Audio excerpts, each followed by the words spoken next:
Yo, yo, yo, yo, yo, what it do? What's good with y'all, man? Can y'all hear me out there? Can y'all hear me out there in the world, the universe, the atmosphere? It is your guy, mailman. But before we jump into it, y'all know that I got to goddamn run that famous intro, man. Y'all already know that.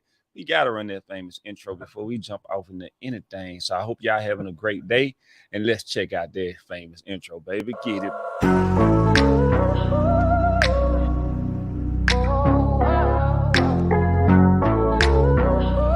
We don't take no L.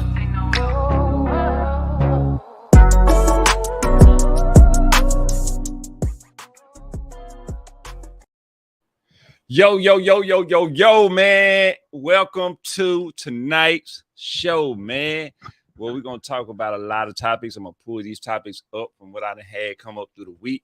But the primary topic of the show tonight, as you can see, if you see at the top, is can a white or a biracial family properly raise a black child? My homie Ja brought that to my attention and asked me that question. And me and her had two different thought processes of this of it. I say yes, it could be done in a proper manner. She says no, it's not a way for it to be properly done. So we're gonna talk about that, but we're gonna save that for the end of the show. And get it once I get everybody on the panel and get everything up in here and rocking and rolling. Um, we're gonna get in here, we're gonna make it happen, man. So we know what we're talking about when we get down to the end. So let's go ahead and jump into our show tonight. But I want y'all to make sure y'all go in there and check out my clothing company. Now You See Me. Check out my clothing company. Now You See Me. It's about to get ready and go to fall and winter season. What does that mean? Hoodie season. It's about time to get them hoodies because it's about to be cold and you want to be warmed in a Now You See Me hoodie. And we getting ready to prep up for some new designs too. So I need to make sure that y'all are going over there and getting y'all hoodies so y'all can stay warm off the Now You See Me hoodies. And you know that website is right here.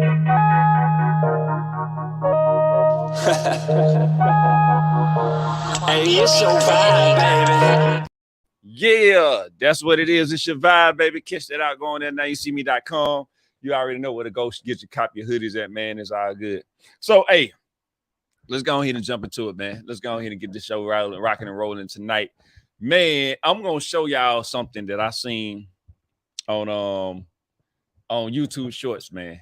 Now, in this particular clip that I'm about to get ready and show, man, how do y'all feel about the youngsters? How y'all feel about the way what the young age, the generation now, the ones that was born probably 2000 and 1, 2, 3 from there, 2001, 2002, 2003.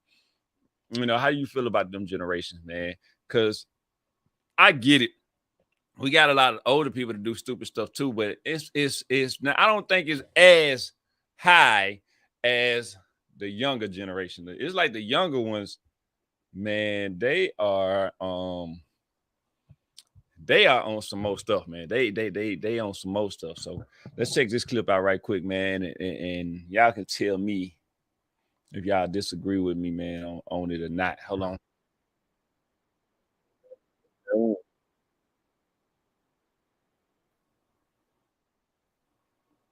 Oh, all right. My bad about that, y'all. All right. Here we go. Let's check out this clip, man.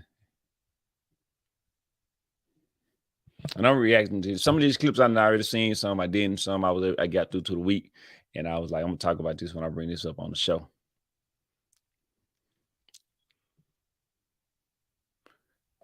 All right, check this out.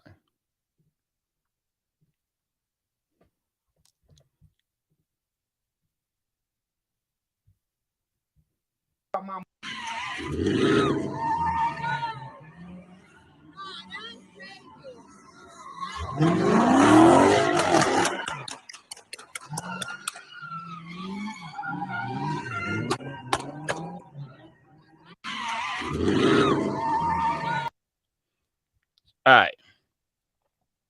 Now, Let's go here. Let's pull this up. Let's go. Let me play this again.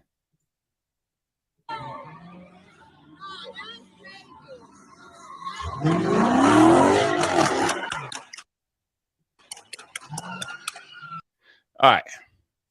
Now y'all got this. You see this gentleman right here in this gray hoodie. This man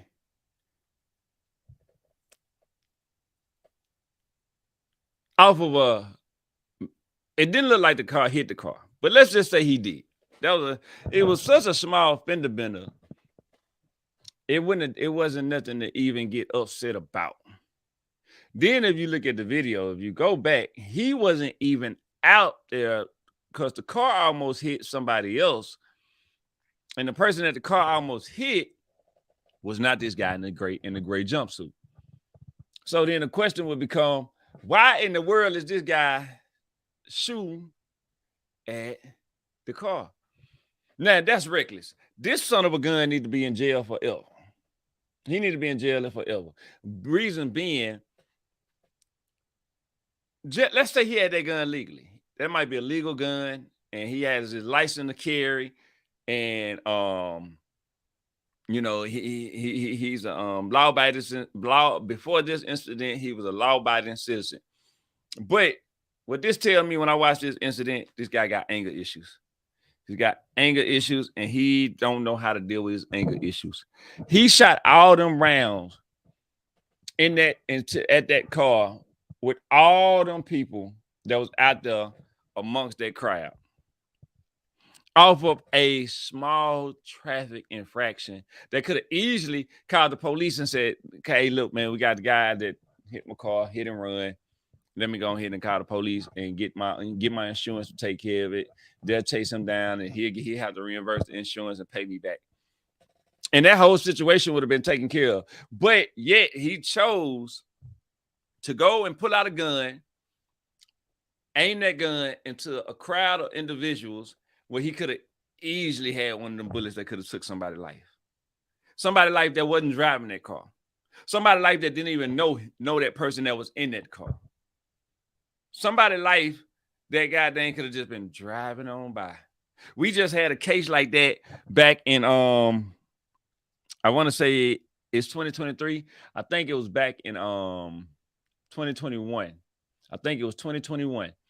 Two guys here in Georgia got into it downtown Peachtree Street over by Lenox Mall. And one of the guys, some words was exchanged, and this went that way, that went that way, and one guy pulled out a gun and just started shooting. And an innocent child got hit by a stray bullet riding with her mom and her auntie doing Christmas shopping. Just off because somebody lost their temper, pulled a gun, started shooting. Somebody that was just out, a little innocent child, I think probably between the ages about maybe 6 and 10, got killed because somebody lost their temper. And if my memory serves me correctly, I think what it was, somebody robbed them or somebody took his stuff. But the material things that you shot at, you can't even wear it in jail. Like how much sense does that not make to you to say, I'm not going to shoot nobody? I can't even, what I'm shooting over, I can't even wear in jail, but I'm going to pull out a gun and shoot and risk everything that I have worked hard for. And throw my life away. Does that make sense to you? Does that make sense to you? I'm not getting it. I'm not getting where you could have went. So now this guy, from what I think they said in the comments when I read the comments yesterday, here it is. They put the information up in here. He's looking at 20 years. No, I'm sorry. Hold on. Guy name is Michael Trillo, 20 years old, from Miami, currently in Miami PD custody, currently facing 3 charges of attempted murder, staring down life in prison. Florida judges don't play that. Lock that punk. Let me see what else they said. Lock that punk up and throw away the key. Austin Smith 4662. That's what he said on his comment is pinned at the top of here. Now, I don't disagree with Austin on that at all. I don't disagree at all. That could have been my child out there. That could have been my child out there that just out there enjoying himself, sitting with a friend. And Michael wanted to pull out a gun and start shooting. I don't want to hear no sorry. I don't give a damn about your sorry. I don't care about your sorry if you shoot somebody that I love, an innocent person. I don't care because you goddamn sorry. Oh man, my bad. I wasn't trying to. Nigga, I don't give a damn. Fuck your sorry. You took an innocent life over a piece of metal. An innocent life over a piece of metal. And now that your adrenaline has calmed down, people think I'm sorry is going to fix it. I'm sorry not going to fix that. What would have fixed that, though, is, you know what? I'm not going to pull my gun out and shoot nobody. I shoot into this crowd of people and hurt somebody innocent over a piece of metal. I'm going to go in here and I'm going to do the proper thing to do. Let me call and let the police know that, hey, this man he hit my car. He drove off. And let me go ahead and get his insurance information so I can call. Hey, Allstate, you got a driver that then goddamn hit my car. I need y'all to come over here and go and cut the check so I can go ahead and go up to one of these paint shops and get my car painted. That's what I'm gonna do. But yet and still, Michael is looking at life in prison. And Florida don't have parole, buddy. It ain't no parole system in Florida.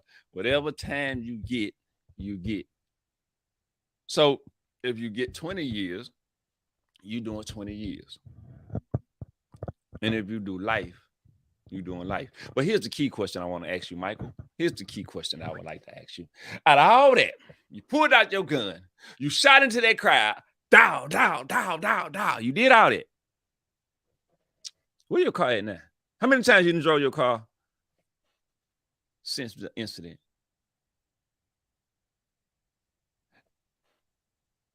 How many times? Somebody might be breaking in your car right now. You can't protect it now. Your credit messed up if you were financing it.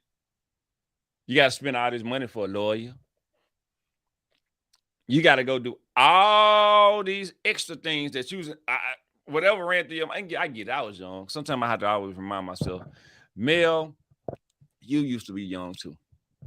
You 41 now. You're 41 now, and you think wiser, you think smarter. Go back to the 20-year-old Mel, man. Go back to the 19-year-old Mel, the 21-year-old Mel, man.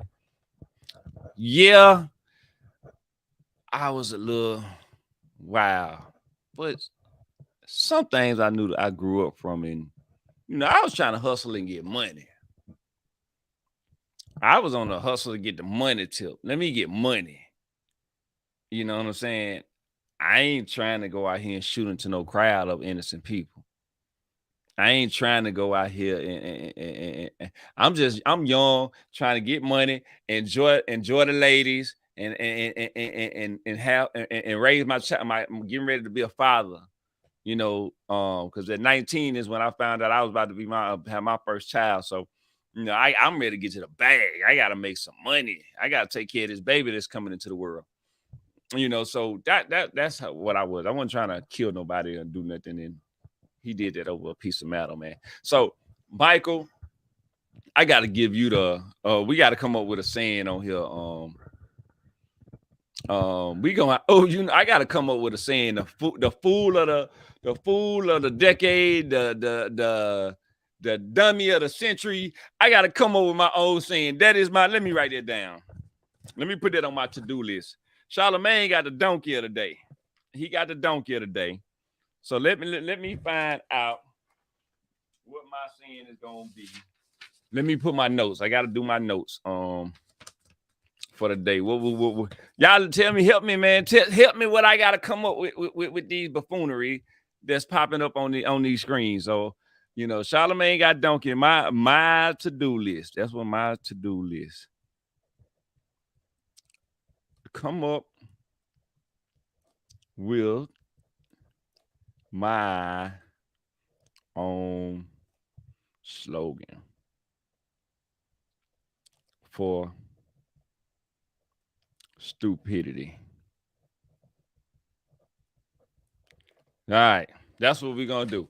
We're gonna come up with the slogan for stupidity for people that does stupid things like this to throw their life away. For what? Now you're gonna be in a jail cell with a bunch of men. Who want to be in a cell with a bunch? That might be a trick question. I wouldn't want to be in a cell with a bunch of men. Let me put it that way. I wouldn't want to be in a cell with a bunch of women or a bunch of men. I love women. I want to be around women. I don't want to be around no men. Put me with women. And I'm talking about I want to be around women in the free world. And I don't want to be knocked behind nobody bars. I don't want to be in nobody jail cell. I don't want to be in nobody police car. I don't want to be in none of that. I want to be in the free world, enjoying the ladies and having a good time with all my same fellas where we turning up and enjoying ourselves. That's what I want to do. So, homie, I don't know what my saying officially is yet, but you just gave me my to-do list to come up with it. And when it come up with it, that'll be for you and everybody else that throw their life away for the stupid things in life. So I want to officially give you the title of giving me the idea to come up with the slogan for buffoonery.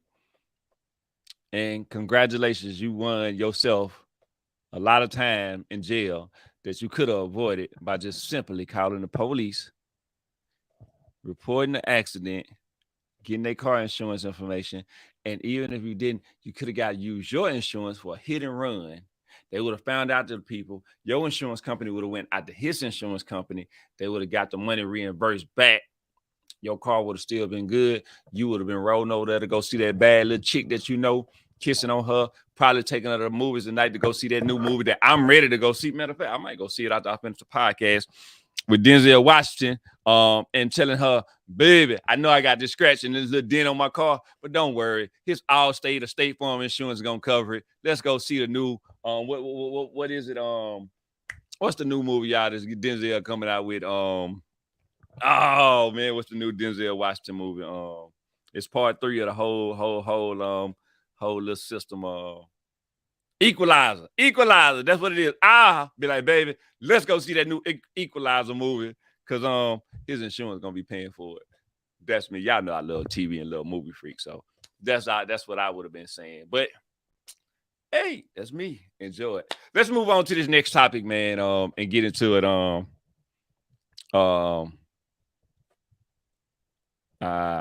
What we gonna do? All right, where we going? Who we got up next? To put on the buffoon list? Who we got next to put on this buffoon list? Let's move. Let's move on. Let's keep this thing rolling, y'all. Oh, we got to pull up the police on this one, y'all. We got to pull up the police. Police, come to the front of the congregation, as they would say. Come on up to the front of the congregation. We got to talk with you, you dummy. You lying sack of ish. Let's pull them up, y'all. Come on, all you bad police officers, come on to the front of the congregation. Show yourselves. Pastor Mailman is in the building today. Show yourselves. We about to goddamn pull you out. We gonna call y'all dirty sons up out. We calling y'all dirty sons up out. Oh, I can't wait till I get my doggone slogan. What we about to say? All right, y'all. So let's check this one out, man. What we got here? We got Dr. We got my guy, Dr. Richie. You know, I rock with Dr. Richie, man. On 80. Again, anybody that's 85%, I rock with you. I agree with 85%. The other 15%, I'm kind of, I don't really know. I ain't really going that way with you. But Dr. Richie, I rock with you, man. So we gonna rock. We're gonna rock with you on this one. So let's get ready and go and check out what these people lied about, what they did wrong. Y'all ready? Let's go on here and pull this up, man. Man, what you doing? You trying to put it? You ain't even put the screen up, man. You tripping.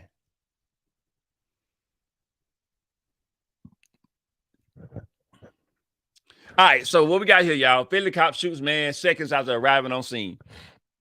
Police jumped out like he got there in RoboCop, or in a movie scene doing one of the Die Hard scenes. Like he jump out. You know how take a Die Hard movie, jump out like Bruce Willis. Oh, Avery, bah, bah, bah, bah. He jump out like that, like he got there shooting a movie, man. And this is real life, buddy. This is real life, you dirty bastard, as they said on what he said on Home Alone. You filthy bastard. That's what it is.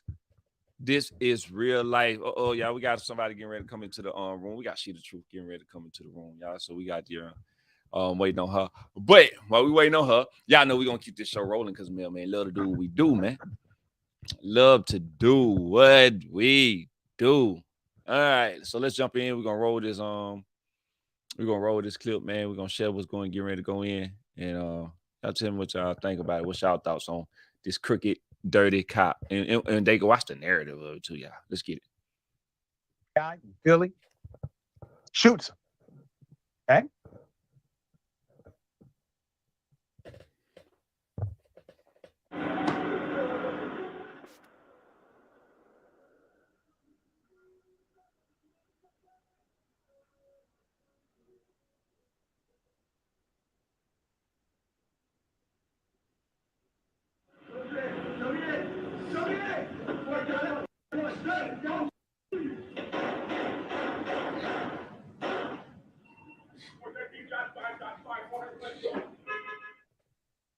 Okay, y'all. Let's put up the picture.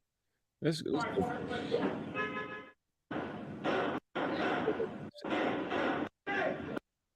right, so the police pull up.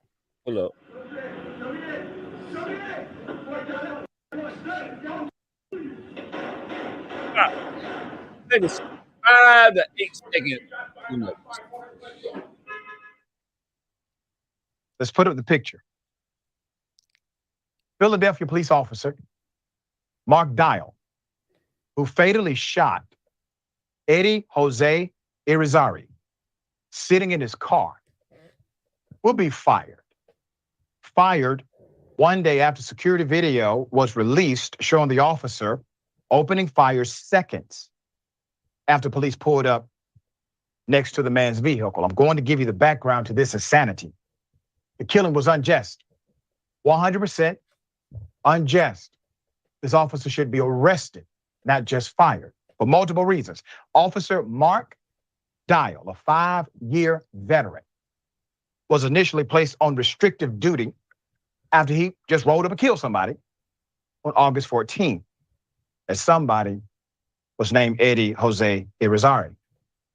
Police Commissioner Danielle Outlaw said at a news conference Wednesday that Dial has now been suspended with the intention to be terminated after 30 days. She said the suspension was related to Dial's allegedly having refused to cooperate with investigation. Initially, Outlaw, the police commissioner, said the two officers were in a marked police vehicle when they saw a Toyota Corolla driving erratically at about 12:28 p.m. August 14th. The officers followed the vehicle as it drove the wrong way down a single-lane, one-way street. She told reporters the information she was told. When the vehicle pulled into a parking lot, the officers got out of their vehicle. After stopping next to the car, one of the officers tried to open the passenger side door, and told the other officer that the driver had a weapon. Irizarry turned toward the second officer by the driver's side door, and that officer discharged his firearm multiple times into the vehicle, fatally wounding the driver. That's what Outlaw said. Let me give you the real story. The Ring camera video, which was played at a news conference on Tuesday, actually shows Irizarry haphazardly pulling into a parking spot, running over a cone. A police vehicle pulls up next to him. Two officers hop out, the video shows. The officers are heard repeatedly yelling, "Show me your hands," as they aim their weapons at his car. Then one of the officers fires multiple shots at the car in seconds. It was seconds. The man didn't have time to respond. This is in the video. An investigation now continues, and Dial could actually face, according to the department, disciplinary charges if he is found to have violated department policy. That's what the commissioner said. On August 14th, it appears he committed the cardinal sin of driving erratically, which I don't care how you unpack this, a death sentence is not called for erratic driving. He said Dial should be arrested and charged following the incident. The Citizens Police Oversight Commission also called for the termination of Dial, and everyone should be singing in chorus, Dial should be arrested for the killing Mr. Irizarry. Outlaw did not say how authorities obtained inaccurate information that Irizarry was outside of his vehicle. Well, that's easy. The reason, and let me do this.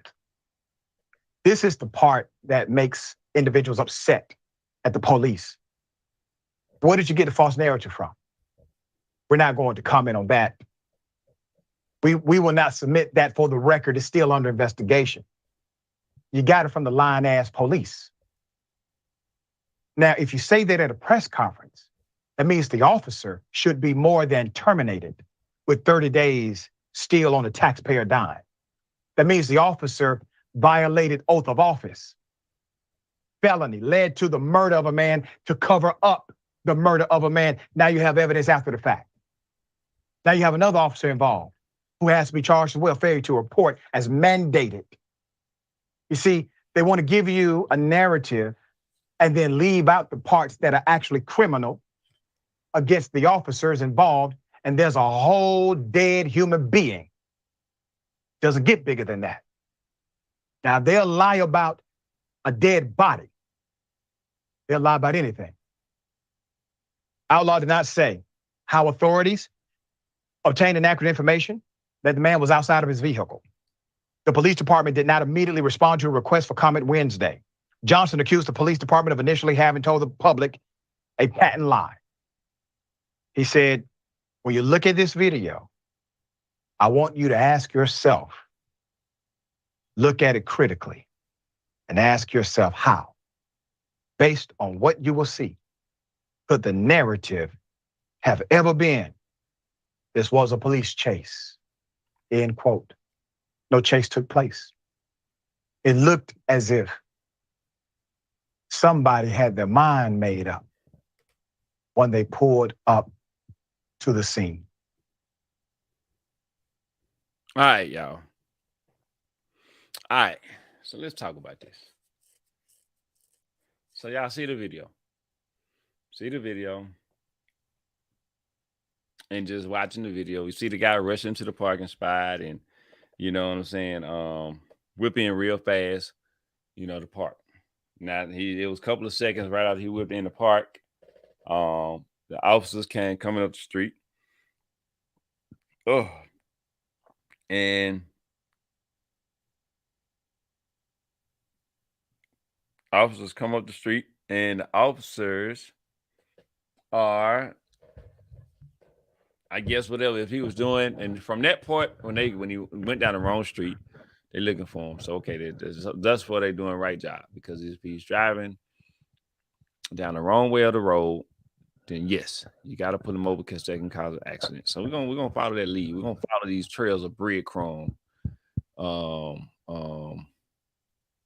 Oh, there she go. Y'all, let me bring Jay in right quick, y'all, and we're gonna finish this conversation. All right. How y'all doing? What's good with you, sweet? What is good with you? Man, I've been trying to get this microphone to set in, but we here now.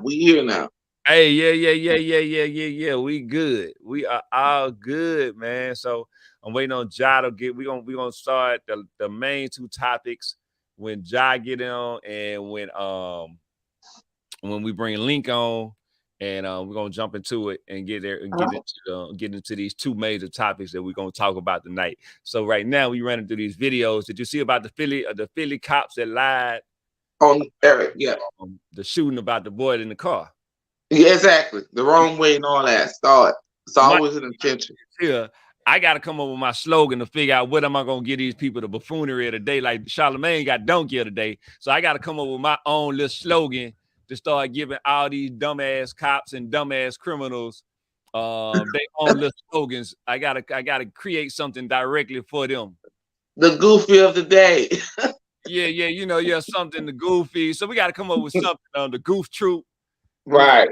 Goof troop with something to get them the dummies. Spicy. In this video, I'm sitting here watching this video and I'm looking at the officer pulled up the guy again. Like I said, I'm following the trailer lead, the breadcrumbs. Officer's following, he going down the wrong path. I get it. You got to follow him. Wrong road that can cause an accident. Pull up I say less than 10 seconds.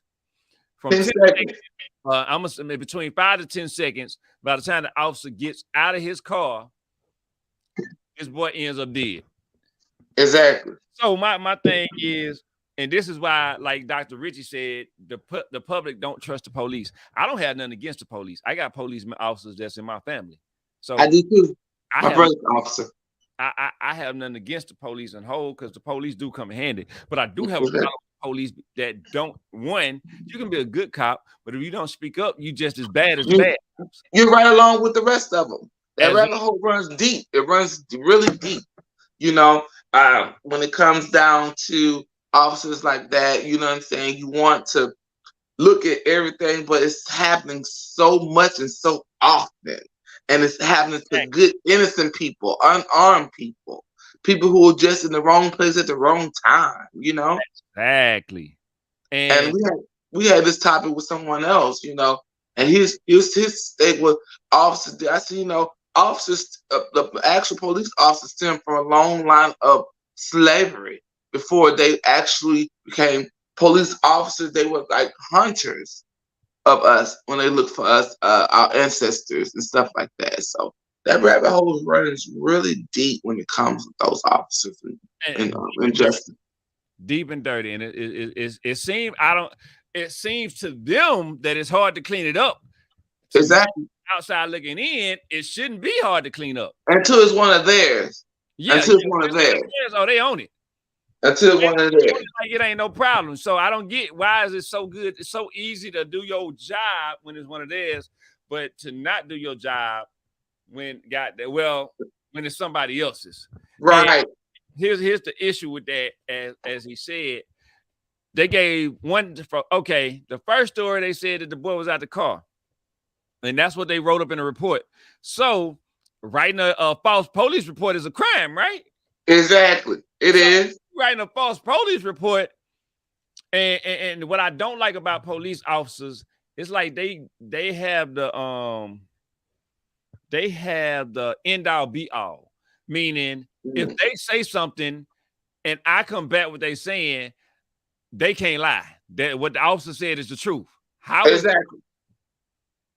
How is that? And how is you telling me that once you put it on that badge, if you was a crook and a lying motherfucker before you got the badge, now that you an extra crook and lying without a badge, and now you're a Mighty Morphin Power Ranger, and you done shift, and you gonna tell the truth? You know what? Some of those officers be scared. If you're scared of human form that is brown, different people of color, based off of you fear your life, then you should take another course in life and try a new job. Because if you're that afraid and that quick to pull the trigger without getting a full understanding, I understand that there are bad people out there and there are cop killers. They are. But at the same time, there are more cops that kill than there are cop killers. Yeah, If that makes sense. I don't have an actual Number? how many cop killers there are, but going off the way I see from the public and the history, last 10 to 20 years, you hear so many stories about cops killing. Exactly. Exactly. And that's the point I was making, that, you know, in the headlines, all you see is us. All you see is the injustice going to get us. And the thing is that they're never actually fully justified for anything that they do. It was, oh, maybe they thought a thought has a person's life in danger. I thought that they had a gun. I thought they had a weapon or whatever. And then this person's only reaching for a wallet, perhaps a cell phone. But it goes down to what I tell my kids. When you know your rights, that's very effective. But when you're cool, calm, and collective, that's effective in some ways. But sometimes you're just simply not doing anything. It's just the bad cop fever that they have in them, as they call it, COVID and all that. But I call it bad cop fever. They got bad seeds in them. You know? A lot of bad seeds out here. And the thing about it, they saying like a cop cannot lie. That is a totally false narrative, because cops have a code. And on top of that, cops are human beings. Exactly. So when you go into this and you look at, and we know that filing the police report is false, the first narrative that they filed, they lied. Exactly. That's no lie detector test or anything. I believe they start giving more lie detector tests, which are not always 100%. But if they start offering them some lie detector, professional lie detector tests, a lot of them will fail. A lot of them will fail. They will recant the stories that they wrote. It'll be a different narrative. It'll be a whole lot. If they start making these officers who innocent and killed start paying child support for some of these murdered people and children and guardians and loved ones that they killed, it'll be a different narrative also. Yes, it would definitely be a different narrative if they was to hold them accountable. Exactly. My issue when I go with them lying, I think they should automatically be arrested off that, just off them lying, just off the lie itself. But you know, they have that code. Code, but then they get mad. They get mad at the street gangs and the thugs for doing the same thing that they do. That's like the goddamn Kettle Black. Cause that damn you doing the same thing. You're doing the same exact thing, but I'm getting crucified for it. Meanwhile, you're getting excuses from your boss or that person who thought that person was in the right for what they know. There's no way, because it's too common. It's too often. It's too often. And I shouldn't have to be afraid of an officer pulling me over because he had a bad day, or he doesn't like the color of my skin, or he just one of those officers again who are bad seed, who doesn't need a reason. They just simply have this chip on their shoulder to the public. You are a public servant. Protect and serve doesn't seem to matter anymore to these officers. It's more so to protect their reputation. Ja is the police defender. Exactly. Police protector, defender. Oh man, boy, you can't say that bad about the police, but you know bad about the police. But on outside of that, that was the first lie that they lied about when they did the report. But the report would have never changed if that Ring doorbell camera hadn't been there. See, them Ring doorbell, that shit come in handy. I like them. I like it. Hey, listen, this new technology now is capturing more footage than actual the cameras that they have on their body, the body cam. Yes. These Ring cameras, they don't know what they are. They're private to the owners. You can't go and adjust that. This is raw footage. This is what it is. And Ring doesn't discriminate. They don't say, well, we're not going to show this video because this is cop. They show whatever it is that's on record. They dropping it, and they got the cops don't have, the lie has already been reported. The lie is already documented. Exactly. So what can you do? You can't come back and take that lie back, baby. Exactly. And you can't take that life back. You can't. Oh, I made a mistake. That person now is gone, and then they so quick the courts award you a quick couple million when the taxes get due coming out of that. And at the end of the day, the life that was taken is not. There's no number on it. There's no number on it. There is no physical number on a person's life. You understand what I'm saying? Like, they be so quick to let's give them $1 million. $1 million ain't nothing in America. $1 million right now to us with inflation is like $10. Well, let's say you give them $20 million. They want a $20 million lawsuit. Now, after you finish paying the lawyer, all whatever other fees that come into it, out of that 10 million, out of that 20 million, you might walk away with 10. You might. That's you might. So because the fact is, if you walk away with 10 million, you gotta ask, was my losing my loved one worth 10 million? Some people will probably say yes. Some of it's the scars, yes, that are priceless. It's the emotion, it's the memory that is priceless. Yeah, for me, give me my loved one. I want my loved one. I'm working to get rich, and that's why I'm working. I'm doing these podcasts and all the other things that I do, and this is how I want to get rich. I don't want to lose somebody that's important to me to gain richness. Exactly. Just to get a lawsuit settlement. That's not to me. That's not ideal to me. That's not the way I would want it. I know it's not ideal, but just one person, I'll make my whole entire family. Everybody's gonna get it, because at the end of the day, it's everybody that's suffering. One person getting an awarded amount, that's it. Everybody suffers behind that. Yeah. You have two sets of parents. You have your mom and your dad. You have your mom and dad's family, and your mom and your dad's family. So everybody's affected by this. It's just not one person. The whole world is affected. They put a Band-Aid on it and say, stop leaking. But America sees you. America sees the injustice. This is no new conversation. This is the fact that there's recently we're getting cameras that are picking up things. But what about all the people who didn't have cameras? What about all the people who that really opens your mind to go back into the 80s, the 90s? Yeah, what about all the people that didn't have the justice for them? And that person did this and they lied.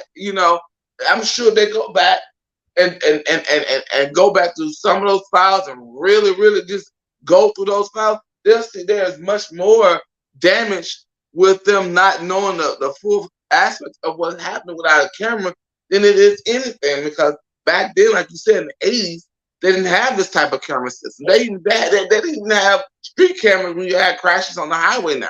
So it's like, wherever you go now, you got eyes on you. But at this time when it's really, really needed, we didn't have those eyes.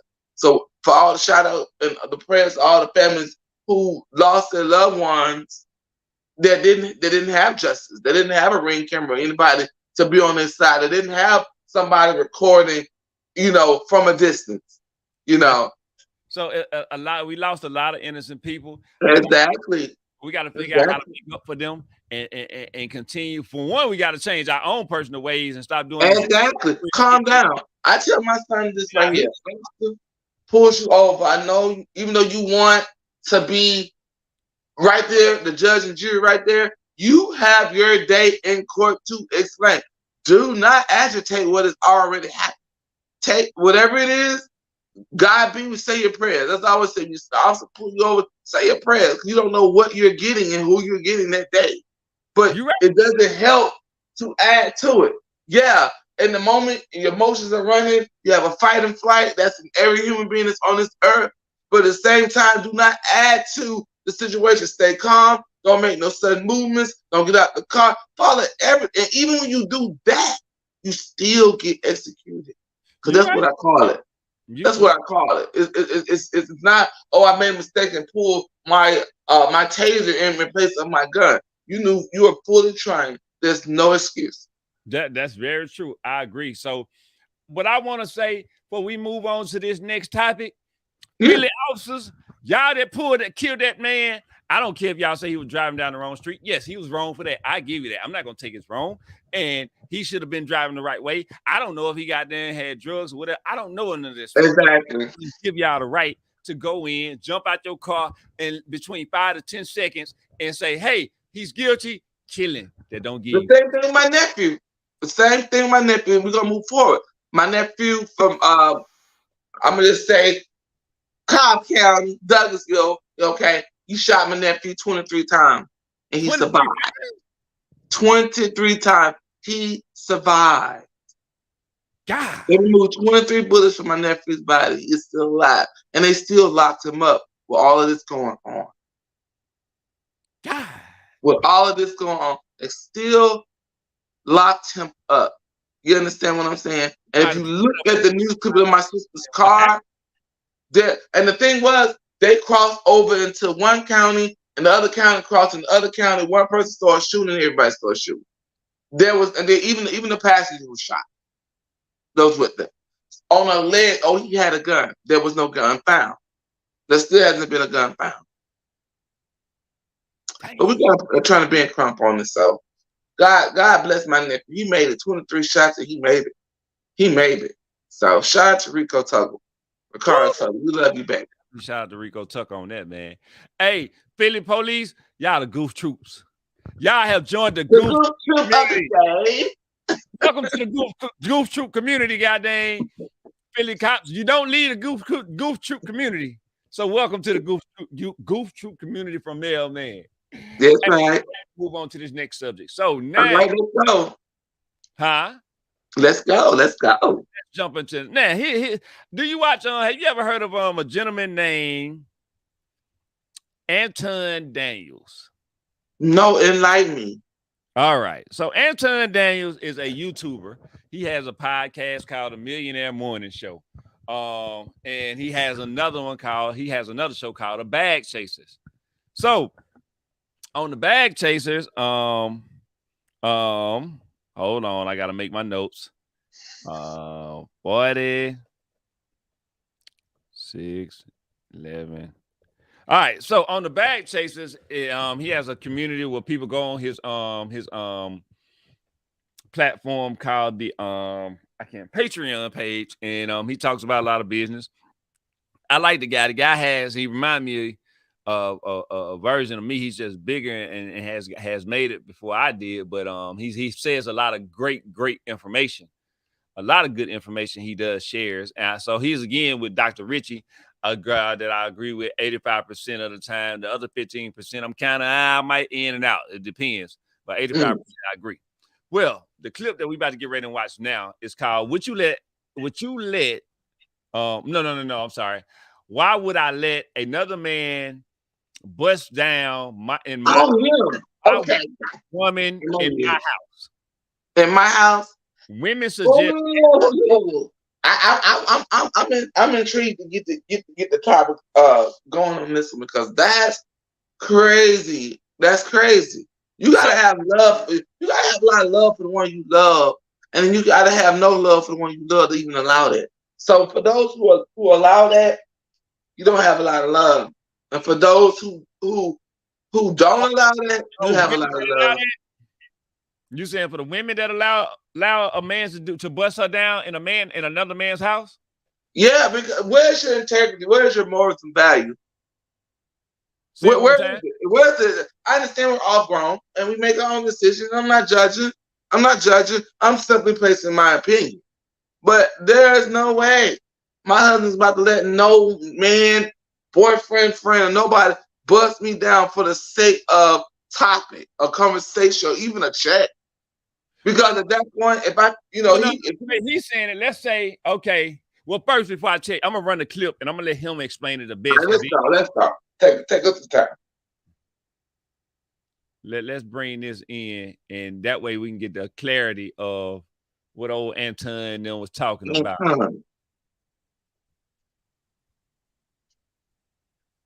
No way is my weekend to have the kids. Why? I'm not mature enough to co-parent because there's no way is my weekend to have the kids while you ride off with some nigga in the Airbnb and he got you in the headlock pouring Patron down your mouth and then then sliding ice down your back. Well, I'm not gonna be at Chuck E. Cheese, right? Feeding them pizza and then this nigga feeding you dick. Like no way. Vanessa, come get your kids. Vanessa, come get your kids right now because I am tired. You know what I'm saying? You're not about to play with me. It's like I see why baby daddies be hating on their BM. I'm gonna be one of them. If I got a co-parent, I'm hating off rip. Okay, now I'm gonna pause All right. right quick. I'm gonna stop something right quick. I'm gonna say this. I want to add this to the context of what he just said.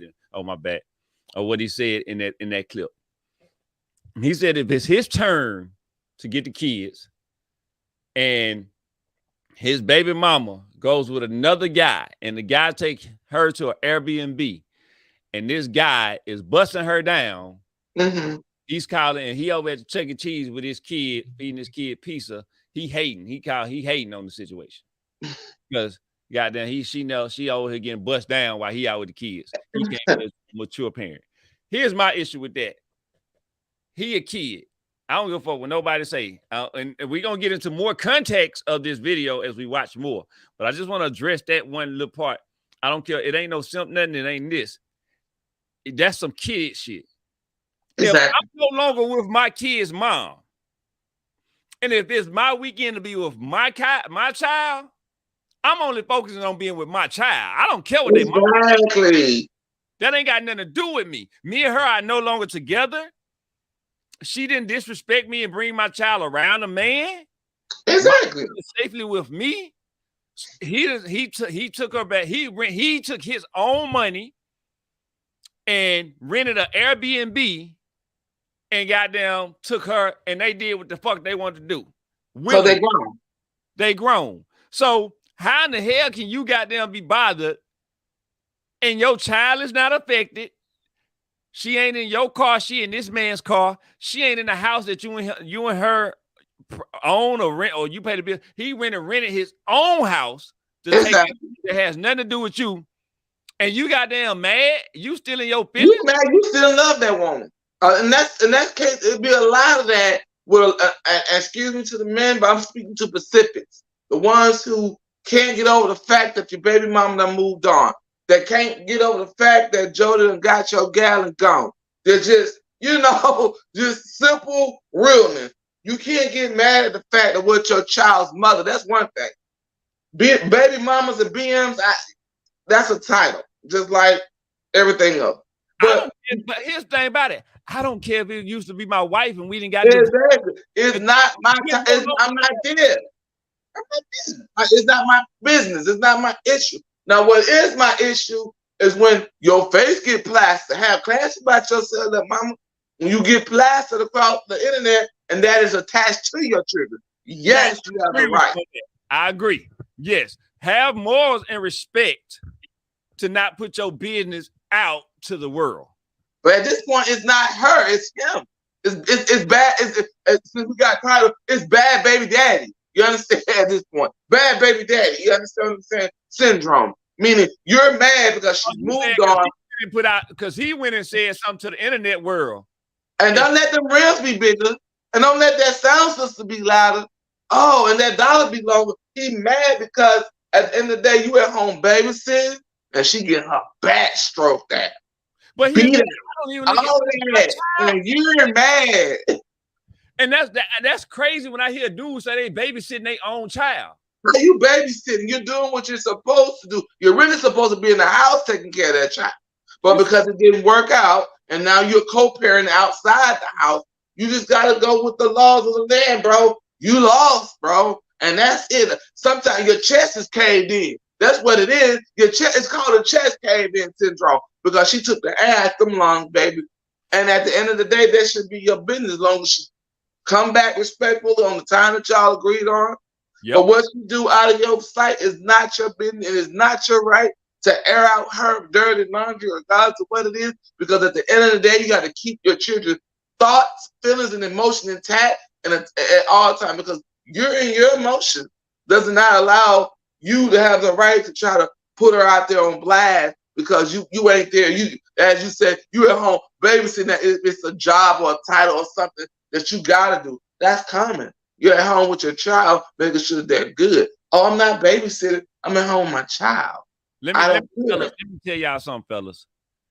When you choose to climb between a woman's legs, and ladies, let me tell y'all, when y'all choose to allow a man to climb between your legs, two consenting adults that make two grown decisions, Y'all know the consequences of what could happen. You could create another life.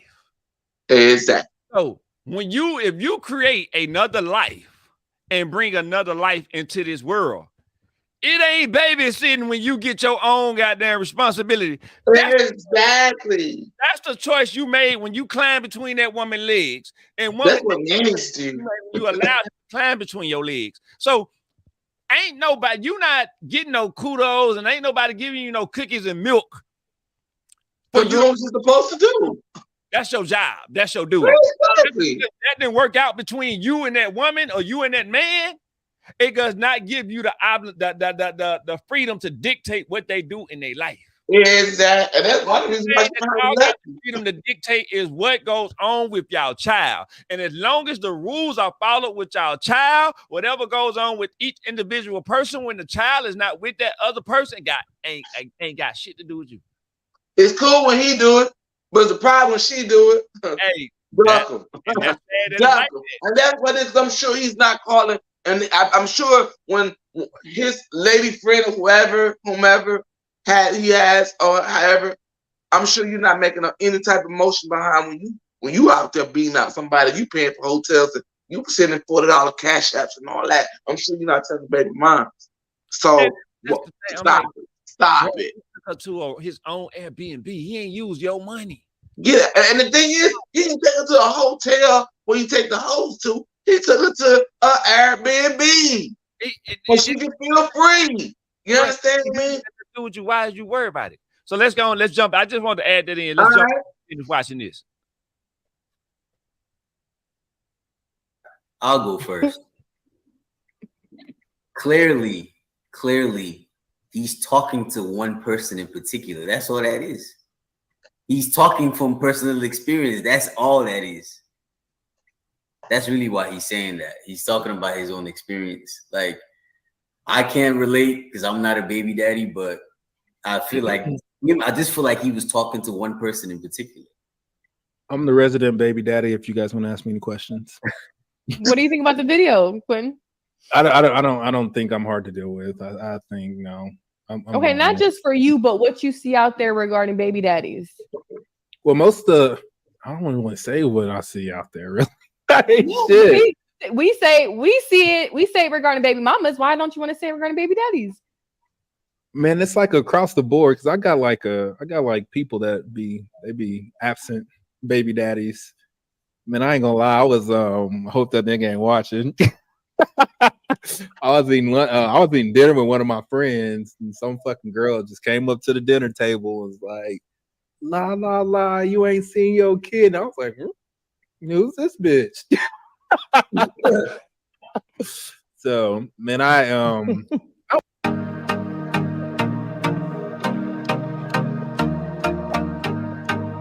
know.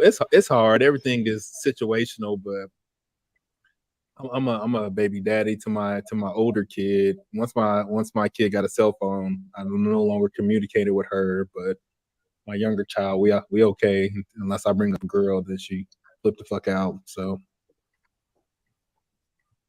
we're friendly for the most part. I don't know how most guys is not territorial. Over. Well, I could say this for my business in the street. When we were probably broken up for 6 months, and I knew she had a dude up in the house, and nigga, I went straight to the court and got that nigga up out the house.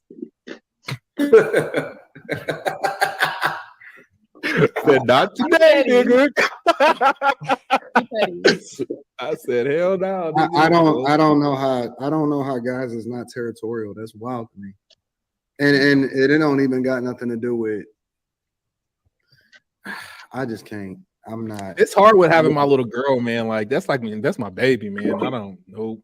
Said I'll go find the dude that she had up in the house was a bad dude, and we got this little website in Oklahoma. You can put in all that information and all that shit pop up, and this nigga was not a good dude.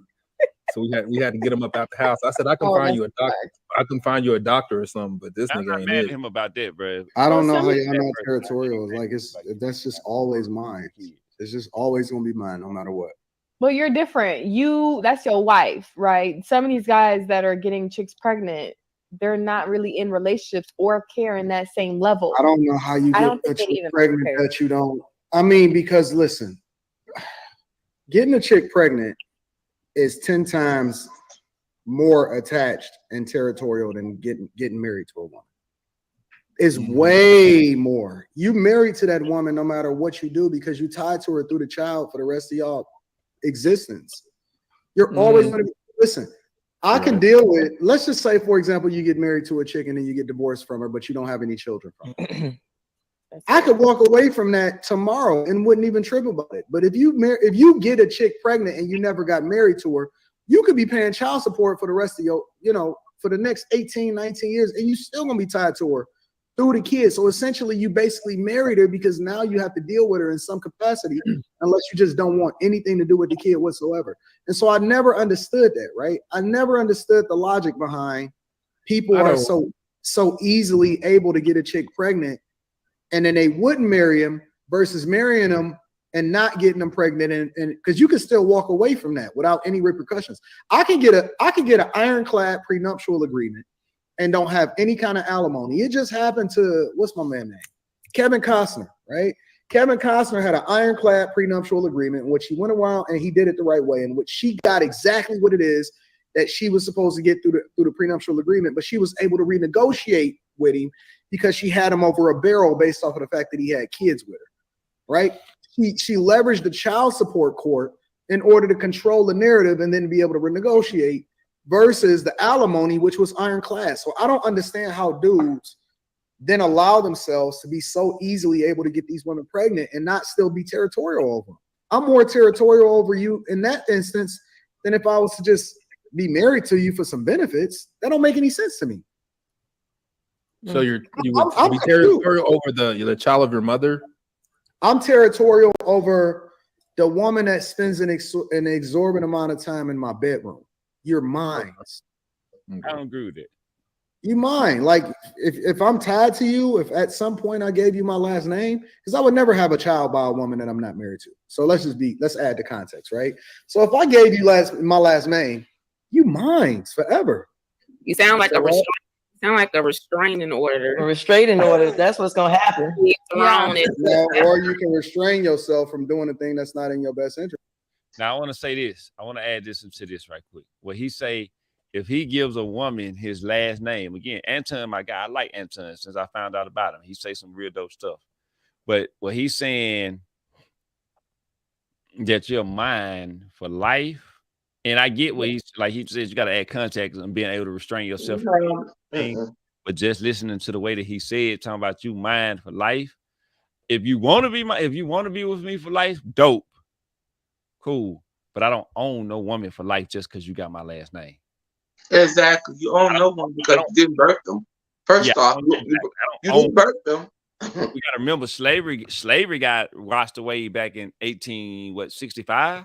Yeah, allegedly. Allegedly.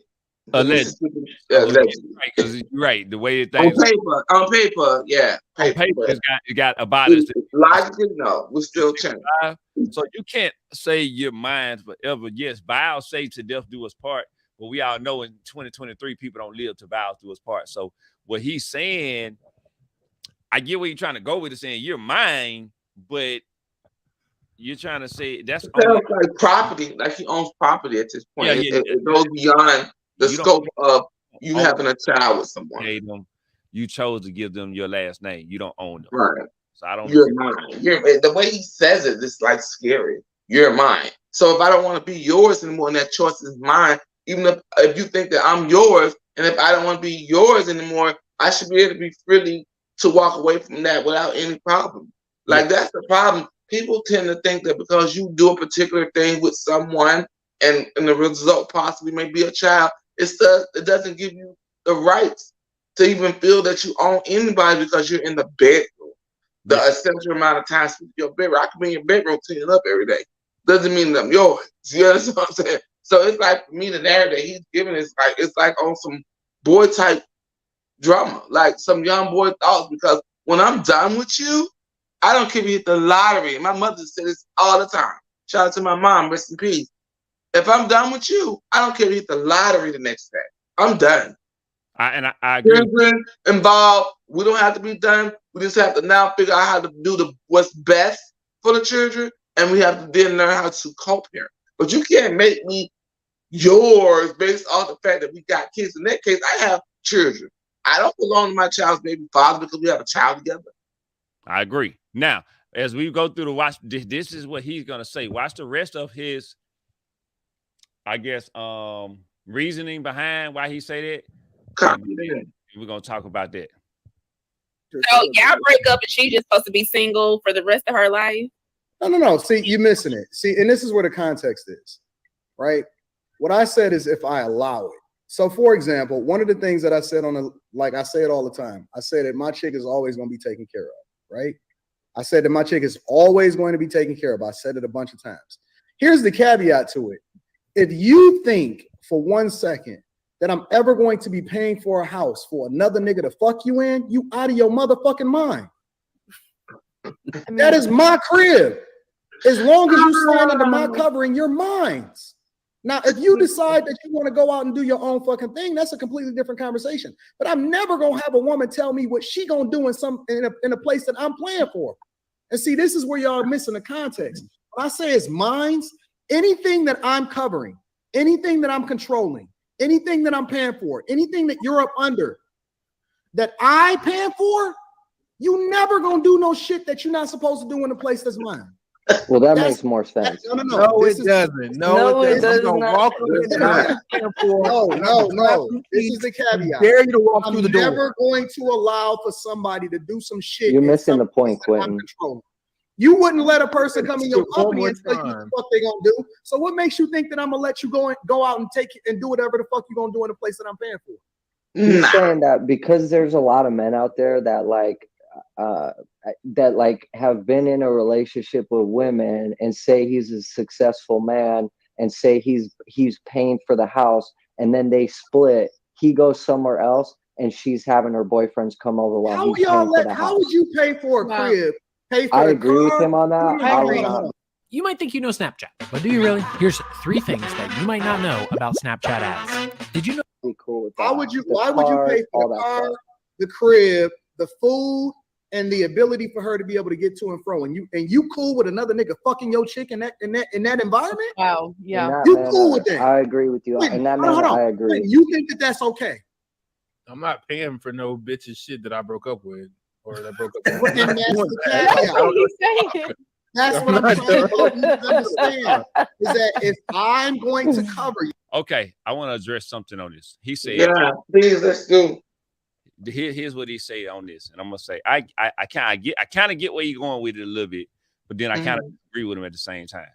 So with him saying if I'm paying for me and you done separated, but I'm paying for the house that you stay in, I'm paying the mortgage on it, the car you driving, I'm paying the car note if I haven't already paid it off, I'm paying the car insurance on it, god dang, and I'm creating a lifestyle for you outside of that to go be able to have the freedom to do certain things that you would like to do. And you meet somebody else that I'm not that you if you're gonna take my resources and utilize my resources to make your life experience easier, then my rules is that you cannot fuck with no other dude, because these resources is what I'm giving you, and you don't have to do it. Versus if you want to do that, if you want to go fuck with another dude, and I'm taking care of you, then that means you got to give up the house, you got to give up the money that I've been giving you, you got to give up the cars that I'm letting you drive, you got to give me you got to pay your own car insurance, you got to take over all these things on your own now. You got to take all that over. That's gonna be you, or the guy that you want to mess around with. He can take over them responsibilities, but okay, here we go about that. Okay, we all have different scenarios of it. First off, he's mixing the two versus his last name versus his da-da-da. The most important narrative in this thing, the most important piece in this is the children. The children have to live in the house. The children have to ride in the car. The bills have to be paid up the children. You understand? Okay. See, the thing is here is instead of walking away, you walk half away. And then you put restrictions there saying, well, I'm not completely done with you because I'm still paying for the house. That's what you're supposed to do. You have children. You got to take your personal feelings out of it and say, you know what? If bitch, my child's mother's going to want to be happy. It's so much tied into that because one, if she's with someone else and you just don't happen to just say be paying for other things or whatever, that's something that you didn't close out. That's something you didn't close out all the way. When you're done, I'm not going to just expect you to just walk away from the kids, the house, the cars, the bills, and your responsibility, because that is your responsibility if that's your wife and she has your last name. Regardless of your personal thought, at the end of the day, legally, you're still responsible for some of the same things that he is.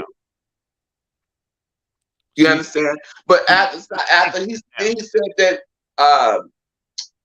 you're still mine, and he's still going on to ownership. You're still mine. Well, guess what? What if the judge is separated and say, well, she gets the house? Okay, then she begins to pay for the house. She gets spousal support. All of these things still fall under your umbrella, right? And there still may be someone else involved. But you have no control over that. You'll have no control of what I do. If it's coming out your pocket, you can stop it. If you're going to say, well, we're done, I'd rather get a divorce. See, some like to still hold on and hold things over your head. Well, I'm paying for your house, so therefore I can come in your house whenever I want. Or that's my car, wherever I see you out on a date or whatever, I can say. That's not. One, you can go to jail for all of it. All of it. You have to look at that too.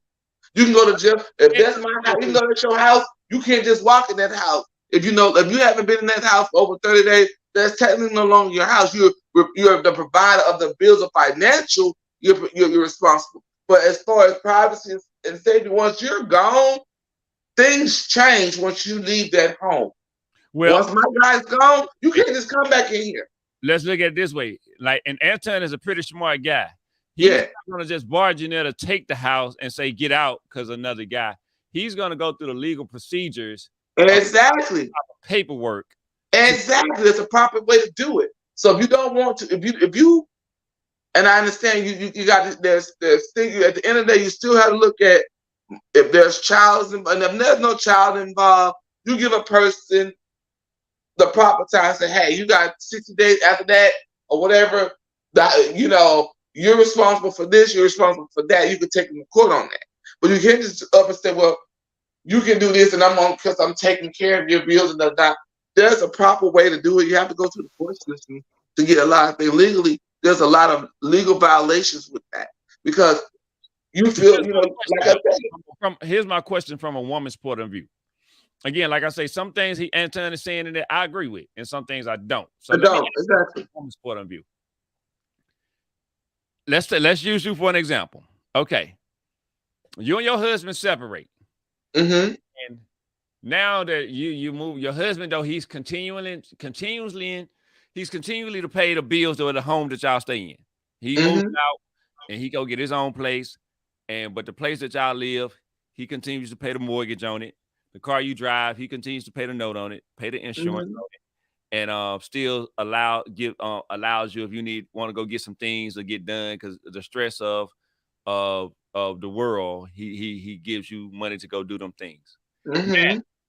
You're accepting all these things that he's giving you. You're accepting that if the mortgage is $2,500 a month, you don't have to pay $2,500 a month. If your car note is $1,000 a month, you don't have to pay that. So he's saving you $3,500 right there. If your insurance is $300 a month, that's $3,800 he's saving you. And other giving you expenses, let's say he's giving you an extra $1,000 a month, so that's $4,800, and we're gonna round it out to $5,000 that he's giving you. Okay, $5,000 a month that you're getting out of here. But now, like you say, a woman's gonna want to have companionship. You don't want to be lonely for the rest forever. So my question, if you don't want to be lonely, would it be fair for you to go and if you want to go out with this guy, you meet that guy? It'll be fair. It'll be fair. It'll be fair. You know why? Nobody's asking you to give. Nobody's making you do these extra things that you're doing. You're doing these things solely out of ownership, because sometimes we tend to do things because we have the power to do it and control. That's control. Okay, that's hold on. I understand what you saying would be fair. Is it you saying it's fair that he pays the $5,000? No, it's fair if he. Not saying it's fair, but I'll just say that if no one is making you pay for expenses, who ordered you? What court order you have that says you have to still pay for the rent? What court order you have that says you still have to pay? And what court order you have that this person decides to want somebody else? You can intervene in it. Well, What I gives guess you the right? let's use the assumption y'all have a child or kids together. You still have more responsibility, financial to the child. I just get a part of the ride. But if you don't want that, you clearly, again, there's legal court that you can go to say, hey, this is what's going on. I don't want to be a part of that. I would like to do this for my child. You go to the court and you say, hey, I'm paying this amount of money a month for her and my child. Guess what? The judge is going to look at you and say, well, sir, that is your child. That is the person you was once with. You got to allow her to. If you've been doing all these things, like even when you're married, if I'm accustomed to living a certain lifestyle and you've been a provider of that, the judge is going to allow that for a certain amount of time. Okay. Even when it comes to child support. You know what I'm saying? If that child is used to receiving $20,000, $30,000 a month, and now all of a sudden they're going to say, no, that child's been living a custom lifestyle and you must carry on with it. But let's say you go through the court system and the court system is got a pay scale. So they're gonna pay you a pay scale. So like I say, okay, we're gonna use that as an example. The extra expenses he's doing due to the benefit of y'all having kids together, you're getting extra, so you're getting that $5,000 a month. But going through the court system and going down strictly off the child, the court system might just goddamn give you $2,000 a month. And that's fine. That's half of what you were giving me. And that's properly because you're giving that half for that child and no longer the additional $2,500 for me. Okay, so you will be fine taking on the extra cost that's left over. Yeah, because at the end of the day, it's half our child. Reason why I said it is because school is still going, the child still needs things. Child support does not excuse your abstinence because you pay child support. Well, you never know what is needed because sometimes you have to add up what is the cost of that child's monthly living. If that child is getting seeing $3,500, the child got to go to the doctor. The child may have school supplies, might be in extracurriculum, different things, accolades. However, you still morally has to put out and produce that stable living for that child because now it's like, oh, now that we're not together, my child is used to riding a Rolls Royce, now he's riding a Pinto because we're not together. You got to make sure that upkeep that you gave. I understand you may not want to keep it no more once you separate out of your personal emotional reasons. But I'm totally okay with half of that because at the end of the day, you're doing your half. Now it's responsible for me as a woman to do my half, and then that plays also in child support. Child support doesn't mean that because I'm the co-parent. A lot of times, men and women don't do their homework, and the cost of it is the children. No, okay, I get where you're going with it. So do your homework before you run and jump in the bed with a woman. You got to know what her moral thoughts stand. How does she look at things?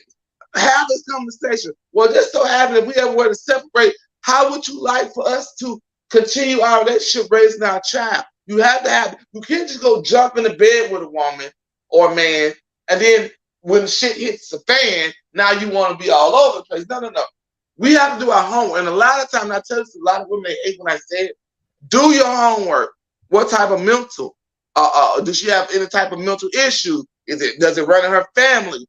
Is she a liar? Is she a cheater? You have to play the what if scenario for the future. See, at the moment we're thinking with our penis and our vaginas and not with our thoughts and our mind. So if I do have a child with a woman, if you slip that condom off, y'all having sex, y'all marry, however, the cost is going to be, what if one day we separate? People don't want to have that conversation because you're so into the good. Oh, it feels so good and so love. We're in love to die. But what happens when it starts to rain? Are you mentally prepared for the what if? Okay, because nobody goes and steps into anything thinking that, it's going to always be great forever. There's no way. You're going to have bad days, cloudy days, rainy days, sad days, lonely days, all of that. You have to be able to have a narrative say, what if we separate? How will we move forward with parenting our child together. Not with your restrictions, not with my restriction, but what works best for the child at this point. Do you have to take out your personal feelings and say, well, eventually I know that he's going to find another woman. Eventually he's going to find another man. I hope he or she finds a great man that can continue on the path that I was on, making sure that he provides for himself first, because self-preservation is yourself. That's Maslow's law. Number one, okay? Provide for yourself. If you can't provide for yourself, it's going to be hell trying to provide for another woman and a child. You have to first have yours together in order before you step in that arena. Standpoint from what he's saying, he's financially straight. Right. So if that person is financially straight and that person can provide even a better lifestyle than you, don't hate the player, hate the game. Because that's how you do your homework. As long as this, just to ask you this, you are willing to accept the going to court to make it so where if he's giving you this $5,000, making your life easier, you're willing to give the ease of the financial burden, so you can have your life and let him just pay. If the court only say he got to pay $2,000 a month, you're willing to get $3,000 a month back home.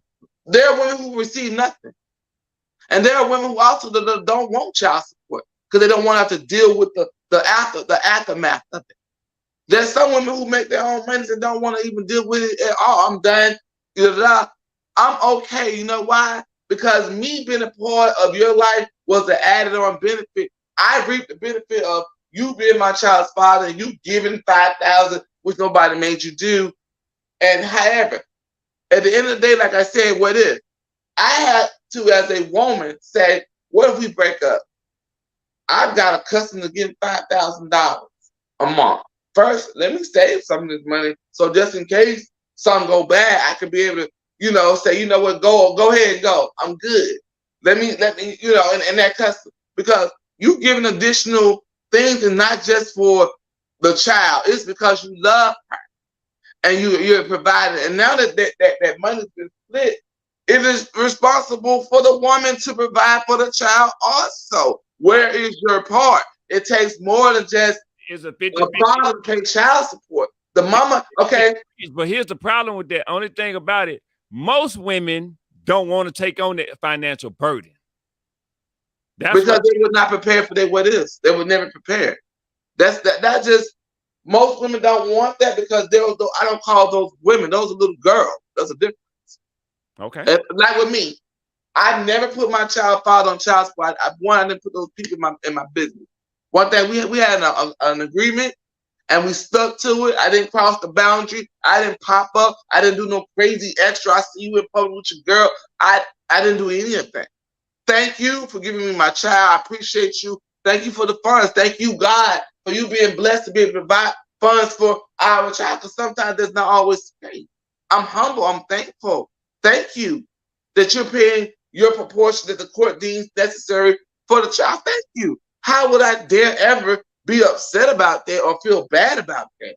How? And what I do with the money, long as I know for a fact that all the money is going to that child, what I don't spend goes into a trust account or whatever the case may be. It might be a different scenario, different people, different struggle. But long as I'm okay with it. I'm okay with half because I'm not with you anymore. That other half you provided was the fact that we lived in the house together, we lived together, we ate together. Things there were more than just the child at that point. It was you and me and the child. So you to do the mathematics, divide, do the dividend. Okay, take me out the equation. Okay, and I'm okay with it. I respect that, and I can agree on that aspect. If you're willing to say, "Hey, I'm going to sacrifice you trying to make my life comfortable. I'm willing to put the work in to make up the extra comfort that I lose." And then again, friend, who said that your life is comfortable because somebody's giving you money? I'm not going to let you take the fact of me having a life because you're giving me extra income. Exactly. It's like you being addicted to the dollar. I'm willing to stay in a bad relationship, a bad marriage because he's taking care of me. That is crazy. Gotcha. Okay, let's finish the video. All right. You are going to operate under my vision. So you paying for niggas? That makes more sense. Am I missing something here? That's not. No, I kept thinking you meant I'm like sorry, bitches are your sneaky. exes Nigga. are They not gonna wait allowed till to you go to like be sleep. That with ring anybody camera at 2 else. o'clock in the morning goes by ding dong. And you gonna see a nigga with a fucking flat bill hat, nigga, right walk up in your bitch's shit. Nigga. No. Not a bitch, Clinton. Get you a woman and not a bitch, and then you're probably having problems. I don't really understand where the disagreement is. It's dudes every single day that is forking money over to a woman that's then leveraging that same money to go and fuck another dude or take care of another dude or make sure that she's sheltering and doing a homosexual thing and another dude living with her. I'm not that guy. I'm willing to crash out over the thing that I'm paying for. I understand. I Rita's amazing. I know she would never do this to you. And women are It don't sketchy. matter what woman it is. Like, If I'm paying for it, this is gonna throw me out there. This is like, I respected a woman enough. She tried to cheat on her husband with me in their bed, and I was like, "Nah, that's weird. Let's go to the couch." Like, bitches is sketchy as fuck. What? Like, You messing with married women. word. So you were still in the house though, Quentin? You don't think okay, they so messed wait a with minute, I her? was trying to prove a point. I don't want to talk about Wait a any minute. details, Hold but on, that's wait, how wait. fucking sketchy women I'm are. open to the possibility. Do you like having a P.O. box but are tired of wasting time and money driving to the post office? That I'm wrong. I think Quentin is wild. Quentin think I'm crazy. I don't think you're crazy. No, Sanchez, your specific Wanda. situation. I don't think you're crazy. No. I met your Hold wife, on, she's amazing. hold on. No, My name is Sanchez, Q, Wanda. I'm curious. Am I off, or is Quentin off, or are we both off? I would Quentin say off. this. I wouldn't. If you were paying for everything, You go first. in that part. Yeah, I'm You not. want a man that's comfortable living in another man's house that's paying all the bills and he's not doing anything. So I wouldn't even want like that. So if you can't come in and take over what Anton was paying, there's no point of us even messing around anyway. So I get what you're saying in some aspect, but you did sound like a creep in the beginning, like she Well, I mine. added the context so that y'all can better understand it. Like all of y'all know that I'm a married. All of y'all know that I'm a married dude. So Yeah. I thought that it would go without saying. And y'all heard me say what I said last week. Obviously, it may be some new people watching this. But am I off? Honestly, Quentin I'm ain't open to the possibility that I'm off. Quentin, Okay, If that's how things that you set up, that's how you roll. That's how you roll. I can't tell you whether you're off or not. If that's how you roll, for me, that would not fly for me because you're not going to control what I do and who I do it with, regardless of you taking care of your child financially. What I'm doing on the side is I nothing. didn't say take care of my child. I said I'm taking care of you. You take care of your child. That's it. Well, then you gotta get the fuck up out of my crib. That's cool. Because one thing about it is, taking care. Does that rule apply to you? Is that applicable to you as well? Is that a two-way street? Huh? You ain't giving me nothing. What you mean? Is that a two-way street? If you're controlling what I do outside, if we're not no longer together, then should I not be able to do the same for you? Are you housing me? Are you clothing me? Are you feeding? From a woman's opinion. Now he just heard how when he said, the table turn. I'll move on. I give up the things. Should you have to move out the crib that he's paying for and find something new and just take the child support money that he's paying? And I think you should. I totally think you should. I totally think that once we've parted our ways, our love has parted, our living arrangements has parted, financial support for me has parted, because at the end of the day, you're not responsible for me. At that point, you're solely responsible again for that child. Now, so you think it'll be best to go ahead and just say, send me the child. I just got the child. Send me child support so that my exactly. I think that it's totally acceptable, man. I mean, why would I want to be in a controlled environment because someone is able to pay for it? What if like she said, what if the tables turn? What if I was the bigger breadwinner? What if everything was in my name? Does it still apply? Is it applicable to you? What if the area that you're staying in, your child has already built friends? Your child has already. Again, that's where I tell you, you have to look at what is best for the child. Okay, I'm not gonna pay rent anymore, but hey, if I'm not gonna pay rent anymore, then you're responsible for whatever half that rent that was at one point being paid. You don't have to move. You may be making that means you have to find a job. So you're saying you need to negotiate and say, hey, only Jimmy, if you give me $2,000, I'm gonna do it. I found a job, but I'm staying in the house because the child has already built a social profile.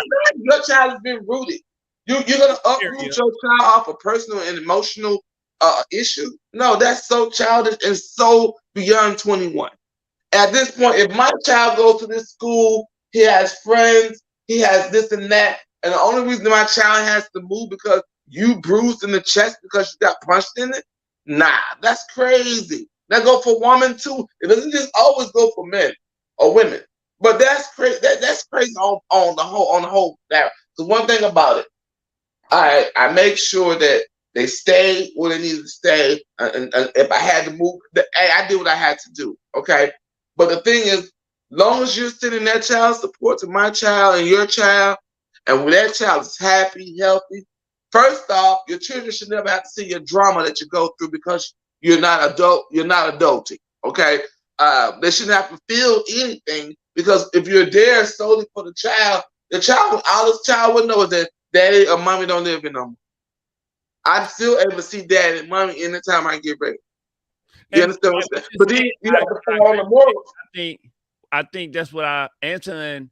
I don't know if he would, but I think Anton, that's kind of where the controlling part kicks in because looking at, and this is my opinion of, I get what he's saying on if I'm paying for everything, but if that woman is what you're saying, you're willing to say, hey, look, I would sacrifice you paying for everything and you just give me the money for our child that we have together.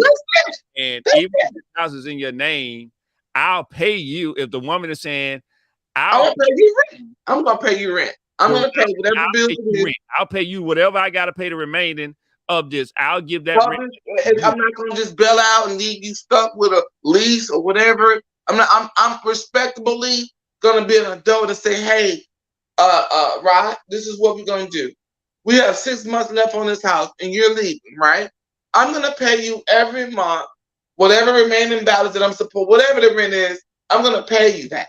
But does that give him the right to still come in the house because it's his?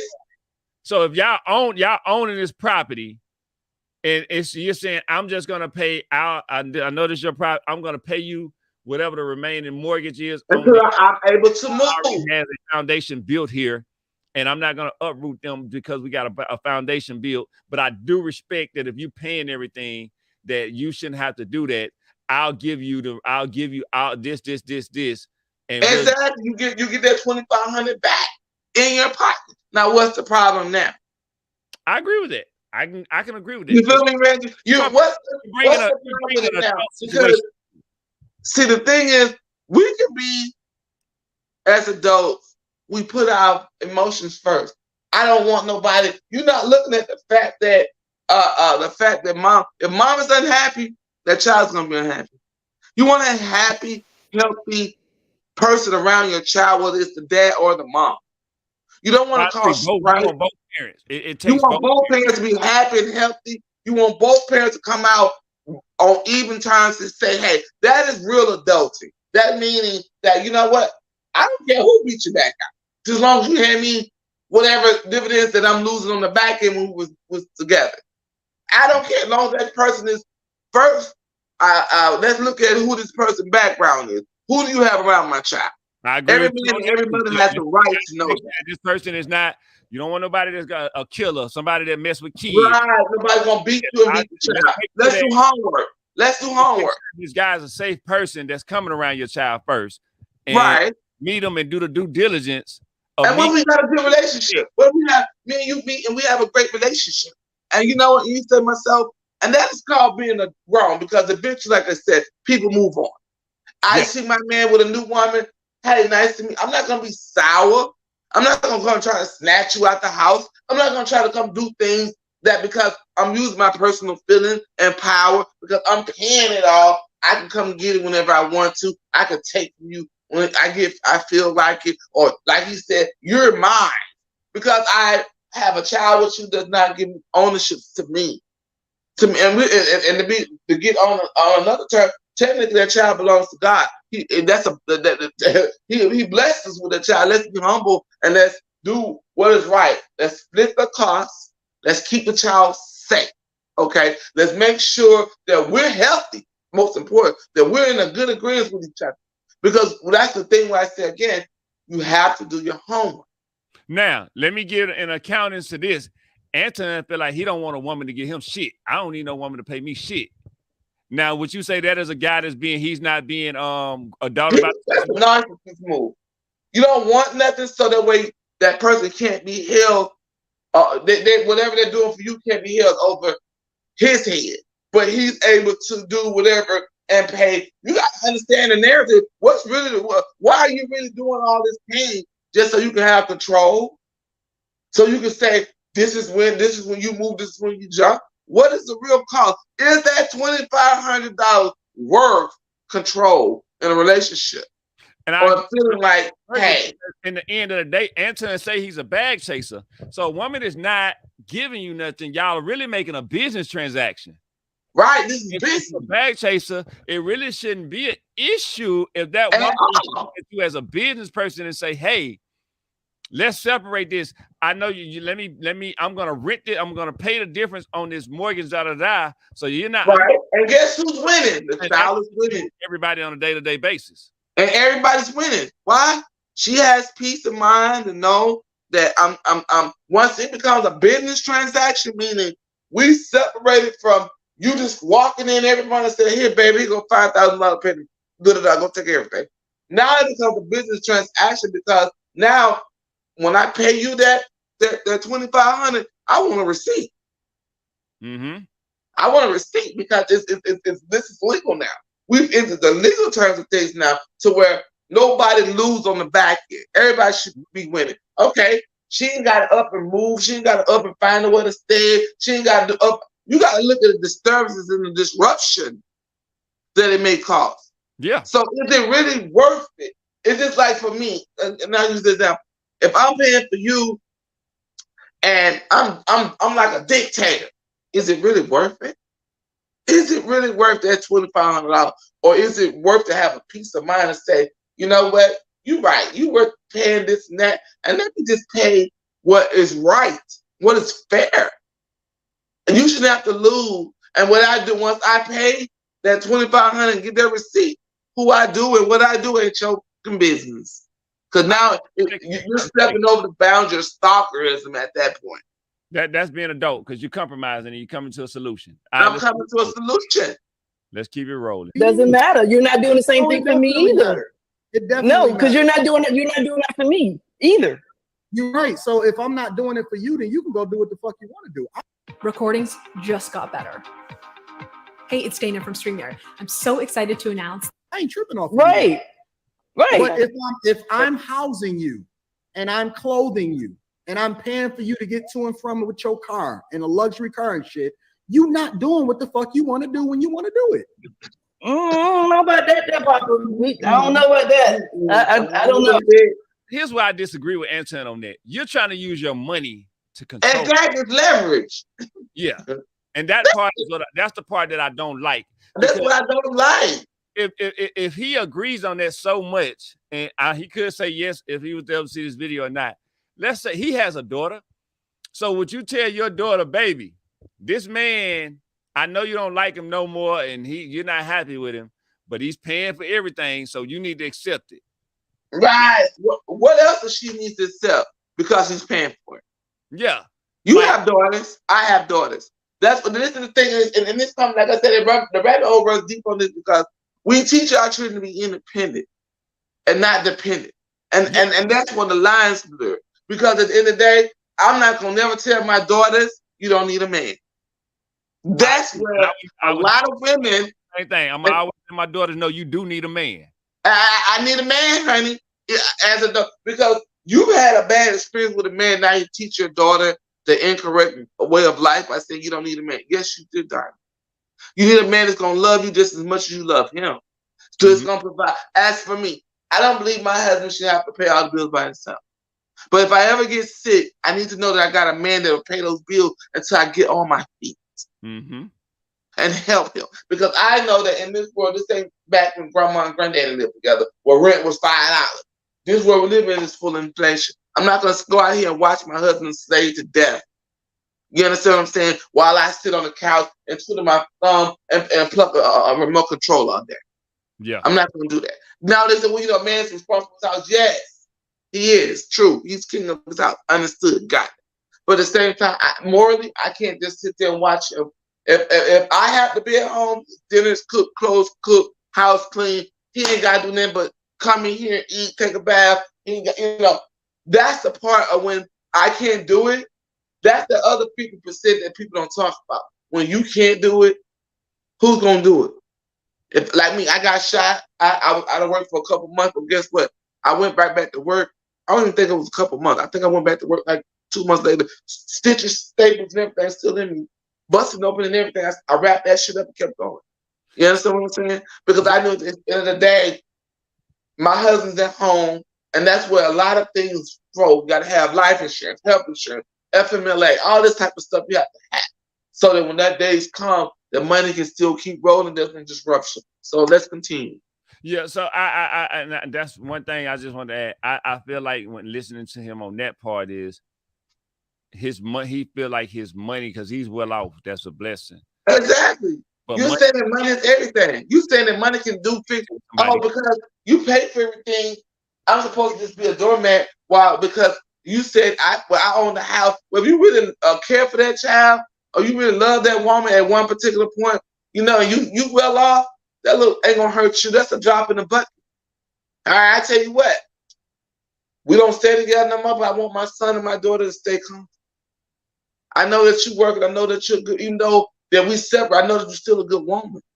I want you. So that's when you gotta come behind the childishness, and say, let's be grown. I know that, you know, because you're gonna want her to be happy for you, right? When you move on. And regardless if you're paying the rent of all and all this and that, it's just like that's why you never allow someone to take care of you with intention. His intentions are wrong.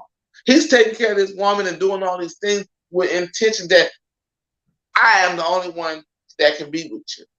And that's crazy to me. Okay, now let's watch the finish. What rest he say. I just, for me, you know, like I said, that's for you, and that's for you. But for me, no, I'm not. I can't do that. So you know, nah. If we know longer together, we're not together. Listen, the minute that I see one person come through there and it's not based off of, it's not your cousin or something, eviction. Eviction. Eviction immediately. And if it's gonna be like that, I'd be going anyway. You know, I'm already because if we were contacting my adults, lawyer to make sure that the judge know, and my lawyer, and I got my team to let them know that she is not a fit parent to be able to house my child because she doesn't even have a place to stay. Now, see, listen to what he just said. Selfishness, childishness. I'm gonna show you the type. You gotta. If a woman need to know what type, you better know who you're dealing with because he's smart. He's not a dumb. Do your homework. Do your homework, and also you gotta look at this too. What he's saying is, I understand it 1,000%. You understand how to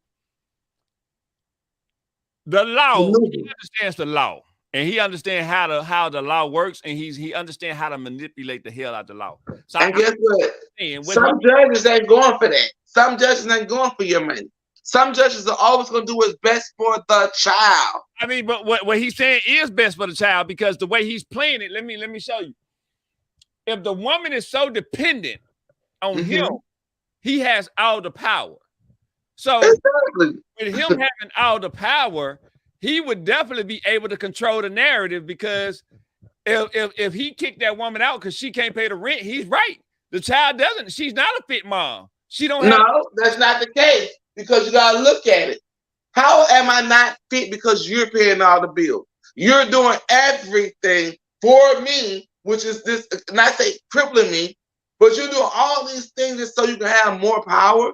Doesn't make sense. It ain't gonna never make sense. One, because how am I unfit because I no longer, the judge is gonna look at it and say, okay, well, she doesn't have a place to stay because you're evicting her instead of doing what is right for the child and saying, you know what, you have 60 days to do this, or even with the eviction, it takes 90 days. You could put around 1,000 people through there between then. It's about 30. Yeah, 30 days or ever. But you could have been around, you still could have been around 30 different guys in there between them. What can you change? You can't change it based off of what you're doing. You can't say that I'm an unfit mother because you just snatched the rug up under my leg and tripped me up and said, now, you're an unfit mother.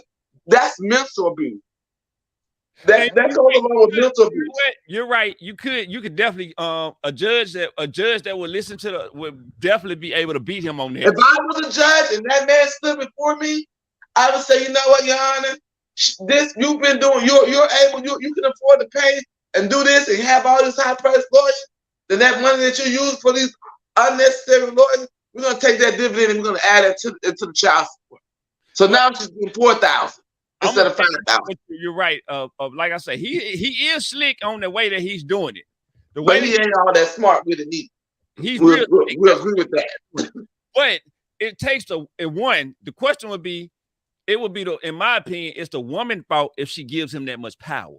My point exactly. I get it. Like, I'm taking care of you. That's what a man's supposed to do. Yes, you're right. But taking care of me is goddamn meaning you want to manipulate and control me. And it's manipulation, it's narcissistic, it's emotional abuse. Because I'm emotional. Now, see what the counterpart, the plaintiff part would be, I'm in emotional. It's emotional abuse because now I have to be concerned about where my child's gonna live and where I'm gonna see. I know how to play the game too. It's called tennis. You hit me, I hit the strike back. Okay, now Your Honor, I'm emotionally abused and all of these things. There's multiple ways to run around what he's saying. To play the game right, because what a woman could. I'm gonna tell you what my kid's mom tried to do with me. My kids have been living with me since they was born. I'm talking about all my kids have been living with me since they born. My kids right now, while I'm doing this podcast, my two baby girls are up in their rooms. And my oldest daughter, she didn't got her and her boyfriend got a place. My son's in college. So my kids have been with me since they was born. And my kid's mom tried to get money out of me. And so what she ended up doing was she went behind my back and something like how Anton said you got mad about something, he'll kick you out, evict, go to court and say, hey, she's an unfit mom. And well, my kid's mom tried to go snatch my kids out of school. And matter of fact, she didn't try. She went and pulled my kids. Emotional trauma, PTSD, all of that. And then she went and after she did that, she went and filed child support to say he ain't taking care of the kids when the kids have been with me. Now, and you don't think a judge saw that? Huh? Why you think your kids are still at home? You said why I think they still here? Well, why you think your children are still there? Because a judge saw what she was doing. I always prepared and understood it. And you're right. When I was able to go into the court and prove, exactly, it's always in being able to prove it. When I was able to go into the courtroom, I could prove to the judge my children have been living with me. Only reason why they end up getting snatched out of school at that time because their mother went behind my back to go pull them out of school and put them in. It's called kidnapping. If I don't know that you're coming to get my child, regardless of that child being yours and between you and I, if you come to pick up my child and I'm not aware of it, it's called kidnapping. So you have to look at that long. There were so many things that will look that you might not looked at or seen with your. What we could have did was we could have tied it up in a custody battle. Exactly. And when you tie it up into a custody battle, then it becomes, and you got to wait till the custody battle is over before you can even get to the child support part of it. Exactly. So, but you have to be smart enough to know how to fight this. So the way Anton is talking, if he dealing with a dumb woman and somebody that doesn't know how to articulate themselves and fight him back, exactly. A woman that knows how to fight you back, that slick move you pulled was a slick move. And I'm not, like I say, it's not like he's saying nothing wrong because he's right. He can definitely pull that slick move. But if the woman is educated and take her time and prepare for something that can happen, look at how she did it. She can go. How she did it, man.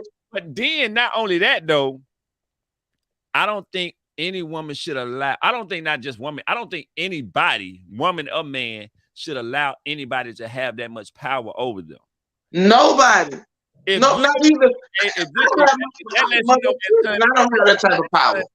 I don't have that type of power. Pull a move like that and say, I'm gonna distance you since you got down. I catch somebody that ain't your cousin coming in the house, eviction. So if that lets me know what I'm dealing with instantly, that you would be that vindictive. Right. For me, since I have moved on. Right. And even let's say if I don't bring the if the woman didn't bring the man to the house until our child or children were with you, and I waited to bring him over. But you so vindictive and you done moved on that you gonna do that to pull me out. That speaks a lot to his character. It says about your characteristic as a person. How it says that you're also dangerous, that you would use your money to do anything. Yes, and you're like one of these big, powerful corporations out here in the world. Right, and people see that, and these judges see this come in the courtroom every day. Push the small person around, and don't nobody like the big corporation trying to use their money to push somebody around. Exactly. I'll give an example. If mom was smart when she came to pull out the kids, first off, if y'all not married and your name is just on the birth certificate in the state of Georgia, wherever you're from, wherever, you have to be legitimate. Look up your laws. Look up your laws, your state laws and your local laws, okay? And then family code. You got to look at all those laws that I look at. I can simply say, well, even though that these are my children, I can come get them whenever I want because I'm the parent. You have no moral rights because the kids live with you, just solely with you. She still has the right to be a parent. The way she did it was tactless and tasteless. Hold up. The way she did it was tactless and tasteless. But she still had the right to say, you know what? If I want to come get my kids, but if y'all haven't had that conversation, that's kidnapping. You're right. You can be a mom, but it's how you do it. Be vindictive. Right. Get your stuff together. It's only a financial gain. Match the same energy as me. Be able to have a house for the kids to come to. They have 2 houses now. So when you put it together, adultery, you got a safe home with daddy. You got a safe home with mom. Yep. Mom and dad have to be tactful with each other to say that we're not going to tear each other down when we're around each other. If we have a problem with something, we're going to discuss it, and we're not going to run into the court. We're going to sit down like two adults and have a conversation and see what works best. I may not agree with what you feel, and you may not agree with what I feel, but at the end of the day, when you lay that paper on the court, it has to say children, what's best for the children. And that's what a lot of people have to grow up on and understand. And like, here's the thing about it, it was definitely financially motivated, because once I won in court and I won the case in court, she sent my daughters right back. So that lets you know. She had to, or she would have went to jail. She had to. It wasn't that. It was just the fact of, okay, he won, he beat me. I can't gain nothing from this. He ain't got to pay me. He ain't got to take care of me. See, again, that's what I say. You don't do your homework. She didn't know what kind of guy you were and what you were capable of when it came to your back against the wall, when it came to your kids. Exactly. And a lot of parents don't know that until their back is against the wall. And that's the hardest thing. So when he's saying the move that he's making, that is his move. And that's why I say I give him props on it, because it's a smooth move. But at the end of the day, who are you really kicking out? You're kicking out your mother and your child. That'd be different. You would say, you know what? I'm going to kick her out. You leave the child and go get you a place in 30 days or 60 days or whatever. We come back and we revisit until you get yourself together, Mom. I'm going to keep the child here. Because right now, if I kick out Mom, I kick out the child. So when it comes down to it, again, there's a lot that has to deal with the child and the happiness and the safety and the security of the child versus your personal feelings. It's his personal feelings, because he's involving money with it. Oh, what if the cable man was coming? You gonna kick me out, or whatever the case may be? You gotta make it make sense outside of it just being, oh, he got money. Hold on. Oh, he got money. And he making a power move. No, you're making a dummy move, because when your son or daughter grows up and look back and say, my dad put us out because he was mad with money, who are you really hurting? You're right. The mom or the child? It can come back to bite you, because I know guys now, and I'm gonna say this, and then we're gonna jump right back. I know people right now who parents has money and they don't even deal with their parents. They don't care. Look at Boosie. Look at Boosie's daughter. He got all this money for this and this and that, but the thing you can't buy is fatherhood or parenthood. You can go pay for everything, but how your child look at you as a parent and your report card as a parent, says more than just some money, darling. It does. You understand what I'm saying? There's a You one look at Boosie. Boosie bought his daughter a brand new car, birthday, and something I don't like. I'm gonna bust you in your eye, and I took my car. So now he has a scar relationship with his daughter. Now, on that particular situation, I have some opinions on it. We're gonna have to do a topic. You have to do another topic. Yeah. Because I do have some. I have some things where I agree on Boosie on. Boosie has some great points of what he's saying, and I agree with him on some of the things he say, and I agree with some of the things that the daughter them say. So I'm kind of on that particular. Look at 50 Cent. It sounds like you spend an hour of your time. You gotta look at parents. Parents can play one of the hardest games in your life that affect the most important parts of your life based off their personal feelings. Yeah. There are a lot of kids that are affected based off that parent's personal feelings. I'm gonna hurt your dad, but you're hurting the child. The child is watching you hurt their dad, the one they love, their mom. The child is still watching you do something to the other parent. So you gotta look at how your children are looking at you. You might win, but on the back end you may lose because you're teaching your child how to love a woman and how to love a man. Sometimes it's worth taking that gamble, though. Sometimes it's worth it. Yeah. So I'll add that. All right, let's jump into it. Let's finish it out. Gotta go. She gotta go. She gotta go, bro. She gotta go. But look, like I said, if that's something that you set up, that's cool. But that's something that I know I wouldn't be able to abide by because and you know what the worst part I'm about grown this and is? you're grown. You know what the worst part about this is? For a woman to be able to give up the ability to be able to have a great space and have to go and work on her own, and she would give that up just for some dick. That's the type of woman that I wouldn't want to be a part of anyway. No, it's not about dick. That's not the principle. The principle is that's not about it. See, I that's another thing I did. That's the problem. You have to feel like a woman had to give up, not control for dick. Why can't I just have a life? Right. And see, that's the problem. From listening to this whole video, it's screaming narcissist all over it. Because it's about the control. It's not about what's best. It's about the control of I can make your life hell with just $1 single or two. However, at the end of the day, that's his person because not once, if you listen to what he said, has he mentioned anything about his kids, the happiness of his children, the effect of what it has caused his kids. Yes. Not once. You go and look at that. Go back and look at this video. Don't watch. I'm listening. Not once have he mentioned, well, my child's mother's a good mom, even though she decided to want to have a life outside of me, that made her a bad mom. See, you gotta look at it. Everything that he's talked about has been about the woman and not the child.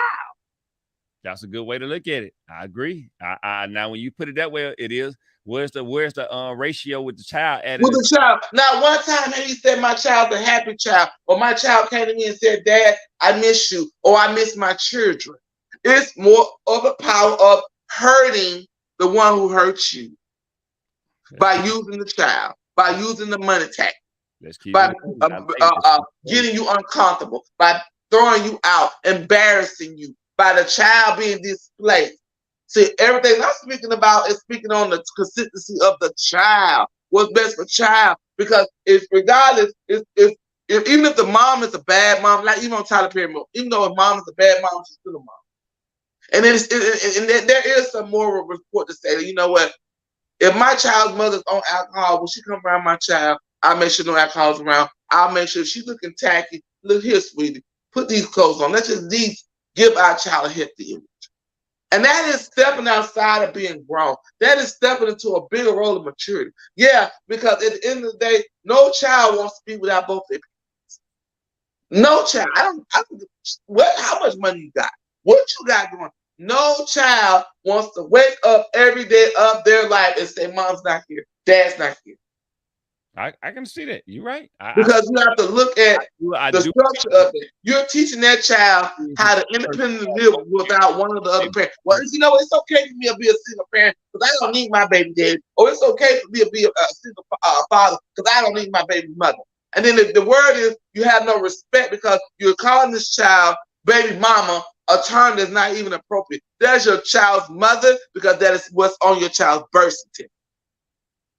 All right. And so, like you got mamas and you got mothers and you got mammies. So there's different calls for it. But at the end of the day, the respectable term in front of your children is your mother, because at the end of the day, she might have got herself together since she moved on from you.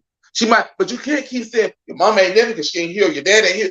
Because eventually, if I don't want you around me if you ain't got yourself together.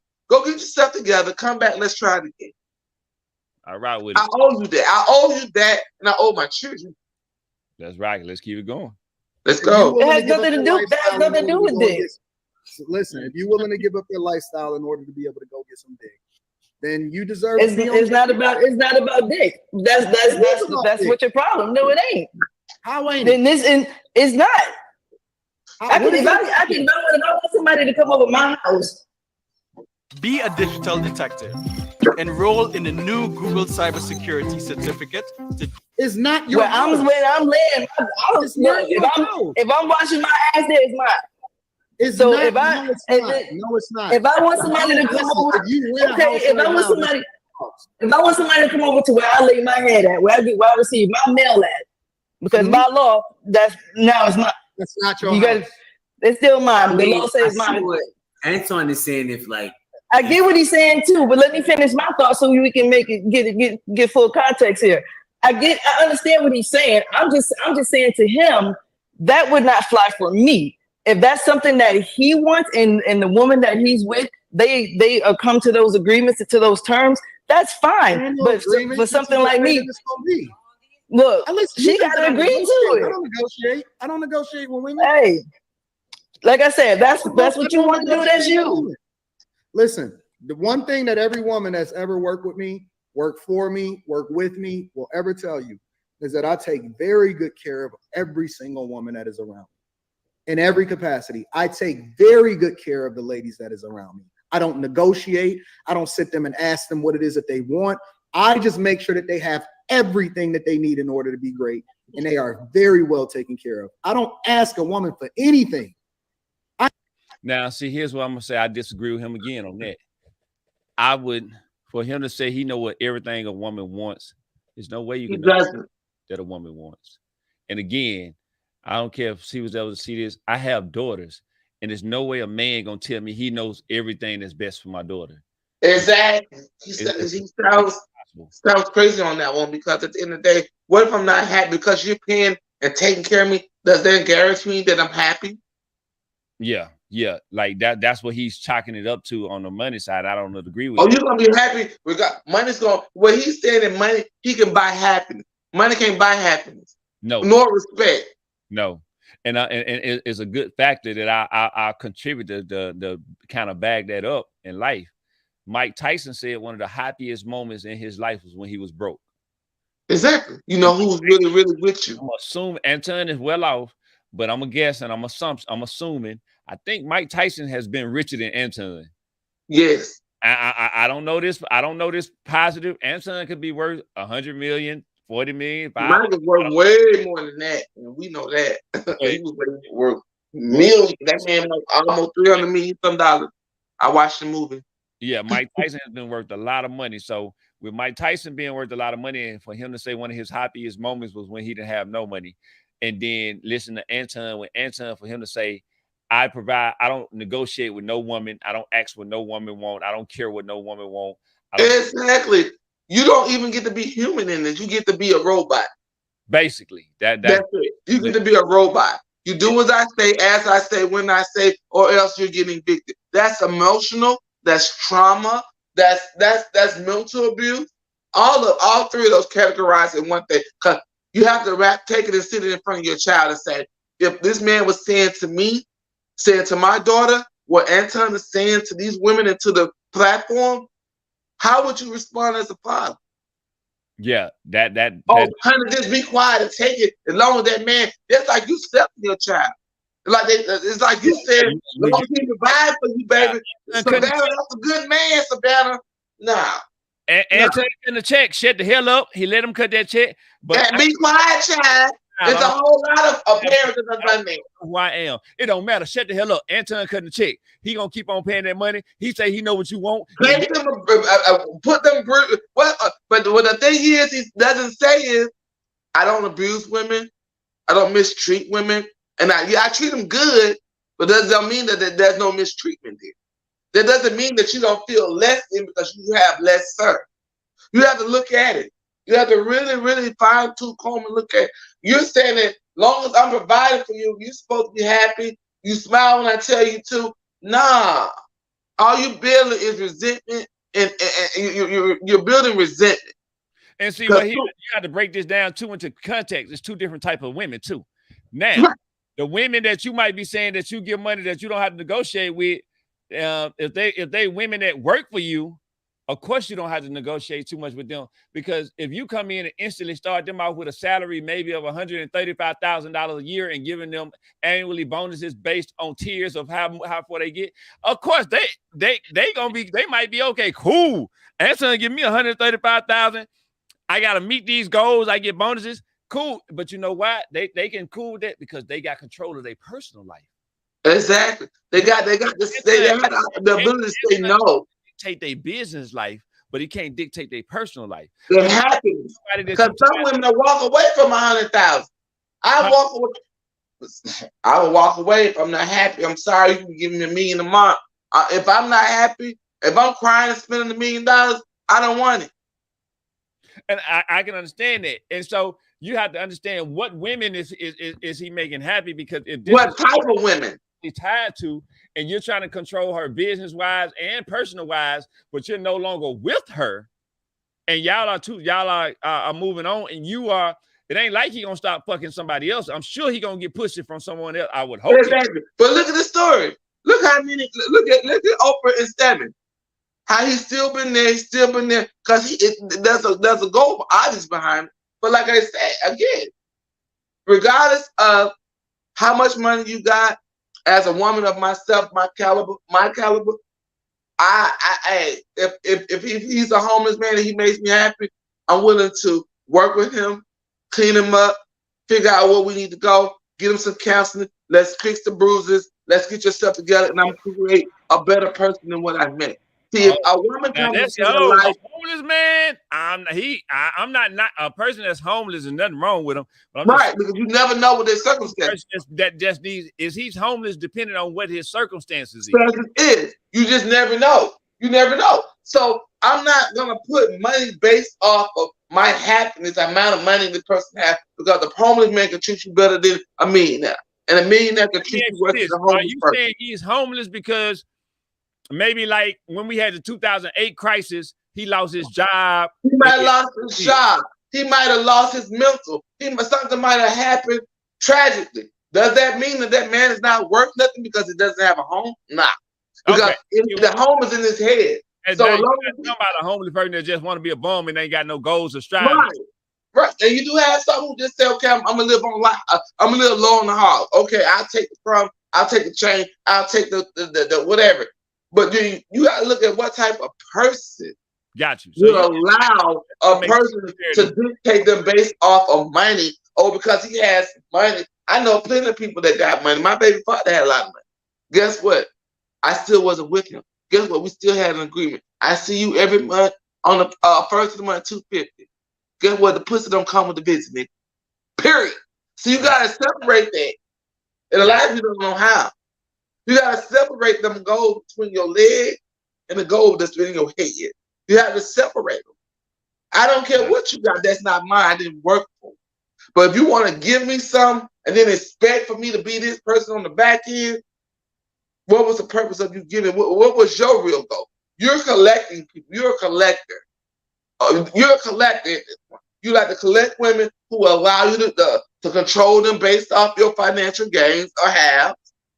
You control them based off of who they want to be. If that person want to go meet somebody else, well, I'm gonna snatch everything from you, and that because I gave and I understand you. But if you giving somebody something, you're giving from the heart, not because it's a purpose divided behind it. That's right with it. All right, let's keep it moving. I never asked the woman what she wanted. I don't care what her thoughts are. I don't care what her love language is. I don't care what she is. I give her what she needs because I know what's best for her. That's why she's under my covering. But anytime you want to get out of line or you want to get out of purpose, then it's time for an eviction. You got to go. Eviction. I don't know why. I have no clue why these dudes is out here negotiating with women. You know what it is. They got 30 days. And And Anton, by the way, Wait a I'm not that person. And I'm just, just playing devil's advocate. I'm not that person. I would never bring another man. I would never bring another man to where my ex-husband, and this is coming from experience. I would never. My children never saw me with anyone other than their father and one other person that I was with for 6 years after that. But he never came to my house. Never. Exactly. But to a certain extent, I agree with you, but it's just a little controlling. Every woman gotta agree with me because it's always better up under me than it is outside of my covering. You always gonna be better off with me than you're not with. If you don't see that, I don't see how any woman would not want to be under my covering. This is your blessing. Who wouldn't want that? I don't know a woman that wouldn't prefer to be up under my covering than outside of it. Ask any of them that's not. I'm gonna say this. He about to say, ask any woman that'll be up on that used to be with him, they gonna miss him. And I say this, the nigga cocky. I gotta give it to him. I like it. He's arrogant. When he's arrogant, he's cocky on the fact of $1. See, the thing is, I don't need a money to make a man jump. I don't need to have the best this. All I gotta have the proper conversation, and he gonna miss me based off of me, not off of $1, a value. He has a value on him. Which really don't make him much, because that way every woman in the world be lining up to marry him, even the perfect ones. Even the good ones. He's been with his wife for over 20 years. And like I say, I'm not knocking him for being arrogant and cocky. I'm not knocking it. I get where he's coming from. I got you. I got it. But I'm gonna say this. For him, when he say, man, what woman wouldn't want to be up under me? That is, if a woman fall for that, you falling for the okie doke. Because the okie doke. I'm gonna say, mailman coming, goddamn, mailman gonna be super rich. That's one goddamn thing. Exactly. And then on top of that, though, Anton ain't the only rich nigga out here. So it's other rich niggas that does or maybe better or could not be as good as him. He might do more than this rich dude, then another one, and he might not do more. But again, I get it though. It's part of his brand. I get it, I understand. But what if your wife, a woman, or whoever hits the lottery, makes a great invention and make more money than you? Then we both cocky, we both arrogant. We still haven't had a conversation about the child. You're right. And I think he has to be able to, like for me, I'm not a guy that's not gonna say I don't care what a woman thinks, because I do. I want to hear your opinion, because in order for me to be with you, I have to understand what makes you happy. I'm gonna 9 times out. I'm gonna make a lot of the decisions. I will make a lot of the decisions and stand on a lot of the decisions. You're the man in your head. But I'm never gonna cut a woman off to where her opinion doesn't matter. Mm-hmm.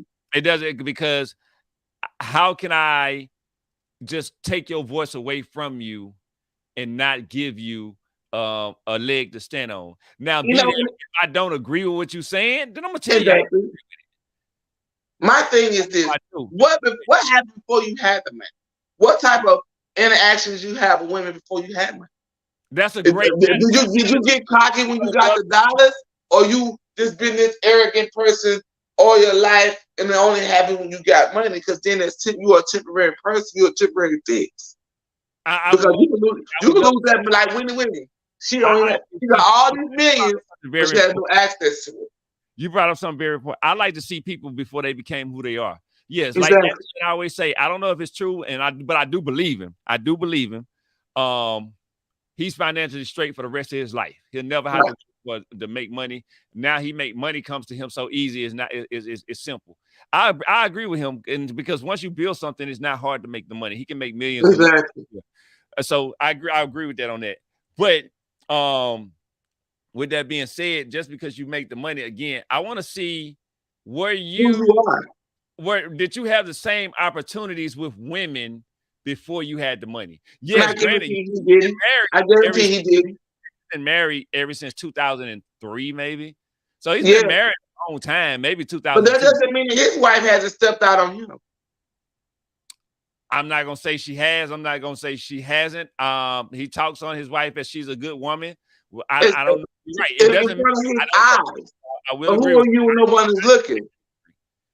Who are you when nobody's looking? history, but I will say this, given the fact that of Anton, I always like to see who a person was before they became. Hey, let me see your history of who you was then. Because if you got down, if you saying women are in your DMs like that in 2023, were they in your DMs in 1993? Your DMs and like, cause me and him the same age. He's 41. I think I'm like maybe 2 months older than him. Nobody even knew who Anton was until recently. So that says a lot. Because in that case, we would have knew who he was before he first started and what he was, not based off his brand of who he is currently now. And I wouldn't even take that from him because just because we now finding out from him who he is, because I look at it like this. I always put myself in the shoes. Right now, don't nobody really know how big the mailman is today. And exactly. I plan on being one of the biggest people out here in the world. But my thing, check that mailbox. Yeah, it's gonna be that real big. But my thing, go back and check my history. Go back. Check who he was from the beginning. You go back to see who mailman was. You're gonna be able to go back to see who he was in 1993, who he was in 83, who he was in 2003. You're gonna be. And that's the thing. That's the thing. That's the thing. When I speak it, I'm speaking what my history can dictate. I'm not speaking because if mailman become a multi-billionaire in 2024, right? All of a sudden, I'm this big. I got all these women in my DMs, and bro, I don't have a lot of women in my DM now, but I pull women. It ain't no exactly. It's a type of women, but guess what? People are worried about it. It's all type of women that be in your DM. The ones that ain't worse, the ones that's good, the ones that want to know if you're okay, the ones that's rocking with you, the ones that ain't. It's gonna be all types. But again, it's up to you to figure out what type of woman that you attract. Yeah. Yeah. Okay. Because money will attract all other wrong people. I can look like I'm a good woman all day until you find my true intentions. Men and women have to filter through their partner to see which person is the right fit. And that's why I say do your homework. When I reference do your homework, that means find out who you dealing with before you deal with them. Because there is a story. There's a backstory on all of us. That's very true. You know what I'm saying? So you have to physically, that's why I said a lot of men and women waste their time because they jump with their feet and eyes first. They don't jump with common sense. They don't fact check. What type of history do you have with women? Or she has with me? Is she promiscuous? Is he an abuser? Is he or she a narcissist? We don't do that. We do it after we get our hearts hurt. I get what after we get children. After we get involved, we do this. But beforehand, nobody ever do the pre-algebra or the trigonometry. Because it's hard. Your due diligence in the beginning. Ask questions. All right, let's finish them up. They almost done. All right. They begging to get back. They begging to get back. Wild. And don't be nice and add them super duper dope women back into your life, Anton. They begging to get back. I'm not fucking with that. They made a mistake. It's okay. It's okay. I forgive you.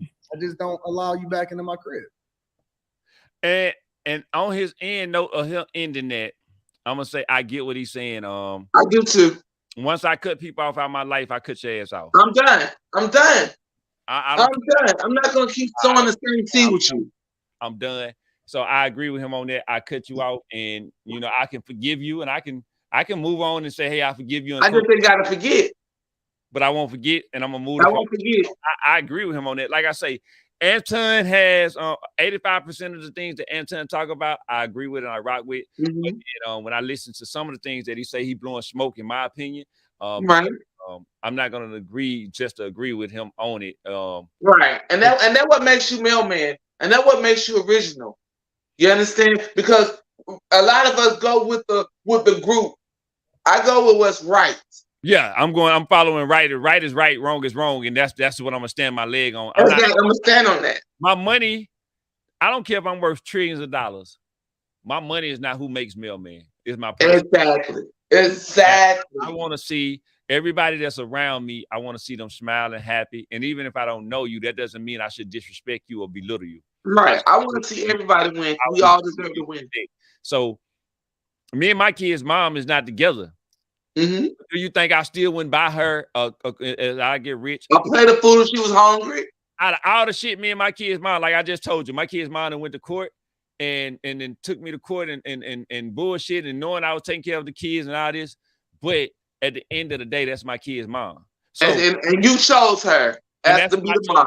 Down with and I made kids with. So at the end of the day, I had to always remember if my kids are not with me, where they gonna go? They're gonna go to their mom. So exactly. If I you want to keep a healthy mom, I'm financially stable. I buy a house up under my company and say, hey, look, here you go. Take these keys. That's your house. You know, I got this 6-bedroom home for you. That 6-bedroom home to make sure that all the kids got their own room. So, and they're comfortable. And what you're doing is stepping outside of being a super awesome, dope person and dad, and you're being an awesome, totally great, just tremendous, wonderful person. Yeah, and that's how, at the end of the day, I don't care about another man. I don't. The part of that, I don't care about if she going. Me and my kid's mom been separated since 2009. I mean, not since 2009, since 2007. Me and my kid's mom has been separated. So since 2007, that ship has long come, gone, and sailed. Exactly. Dude that she dating right now, I'm cool with him. Me and him talk. And that takes a lot. So that's the thing with Anton that I feel like when it compares, and I say comparison, see how you're able to, at one point in your life, there was some hardship between you and her. Mm-hmm. As time fell and moved on, I'm sure you both recognize some things within each other, each of you, and you both came to agreement and say, you know what, we created this. Yeah. But it doesn't have to end like this. Nope. We can both be happy, healthy parents. To what a point to our children are so happy. Yep. And that's what I didn't see in this conversation. That's what you have to look at. Don't let for me and what they can say simp. I look at adult situation. I don't care what his mom does at the end of the day, because you know what? If my kids was to lose their mom, you know how much that'll hurt them. That's a hurt that I would never be able to fulfill. I would never. At all. You'll never be able to replace it. Because at the end of the day, like I said, you got some parents that try to make one parent love this and try to outshine the parent, when all the time they're looking at you saying, why? Why do you have to do this? It ain't got nothing to do. It ain't got nothing to do with me on that aspect of it. At the end of the day, I need to make sure that my kids know are happy. Daddy can afford it. Daddy got the money. Cool. Exactly. And it's always good to see the parent that the children will always love the fact that, because at one thing you have to remember at the end of this thing, Brad, is this right here. Y'all are attached for life. Because when your children have grandchildren, they're gonna be her grandchildren. Yeah, exactly. And vice versa. So you don't want to take that old seed into a new generation. You want to give them good granddaddy, good grandma. And you got and some women fall short, but you got to also be human to understand that you may fall short. But guess what? I may have to help you on this end. However, I can help you, but you don't have to abuse yourself to be a good person at the same time. Man that has money, your money, you don't look at your money. I don't want to. Now in the business aspect of the world, yeah, I'm gonna use my money to control everything. Right. I'm trying to control everything with my money. In my life, I don't want my money to control. I don't want my money to lead, because financial gain and financial wealth for your children. Yeah, it's all about making sure it's proper. And that's it. I would do if my kid if I buy my kid's mama house, it's gonna stay up under my 40 home property. I will the deed always be up under my name. As long as she paying that rent on time, you should have no problem. You know what? It wouldn't even be about no rent, Jay. I'm gonna tell you the truth about it. Because you got to understand, I'm looking at it from a business aspect. The house is always going to be up under the 4D homes, which our kids that we have together, they own it. So when me and her, that house stays to our kids. Exactly. And then it goes to their kids, and it goes on and on and on. So it stays in our generation to where we we don't lose nothing, and it's protected under what I have built. Your brand. That brand. So you're protected under the brand of the mailman. So now, whatever the fuck you do, I don't give a damn. Just don't make me look crazy. That ain't got nothing to do with me. I don't give a damn about none of it. She got to pay her own insurance. You know, she gonna pay the electric and the water bill in the house. Yeah. She got that stuff and all that, but I don't give a damn. All I need to know is when mailman traveling on the road, If mailman is all the way in goddamn another country, I don't have time to goddamn because I'm pissed off at their mama. My point exactly. Like she riding in a regular car that break down, and my child say, "Dad, I need somebody to go come get." Hey, let me call. Hey, your mama got that brand new Cadillac Escalade. She on her way to come get you. Your mama. My point exactly. You're making it to where not only is she able to win, but it's also a great thing for your kids. Exactly. It ain't right. Now, the way I take from Anton, the way he would look at it, well, I can call her Uber. Right. He want to degrade you to the lowest form, but then still have power over. Yeah. That's what I get. Yeah, I'm not gonna dictate on that. So I like some of the things he do is cool, but I don't agree with that. But I feel like eviction. What is eviction, Rash? Eviction means the people, the U.S. Marshal shows up to your house. She may be at work, and you come home and all your children is on the ground. See, he never spoke on that. And that's a greater point because like if they at there, you throwing her out, but now you threw out your all your children's stuff out. Sheriff ain't coming in and picking what they just picking it up and throwing it out. Guess what?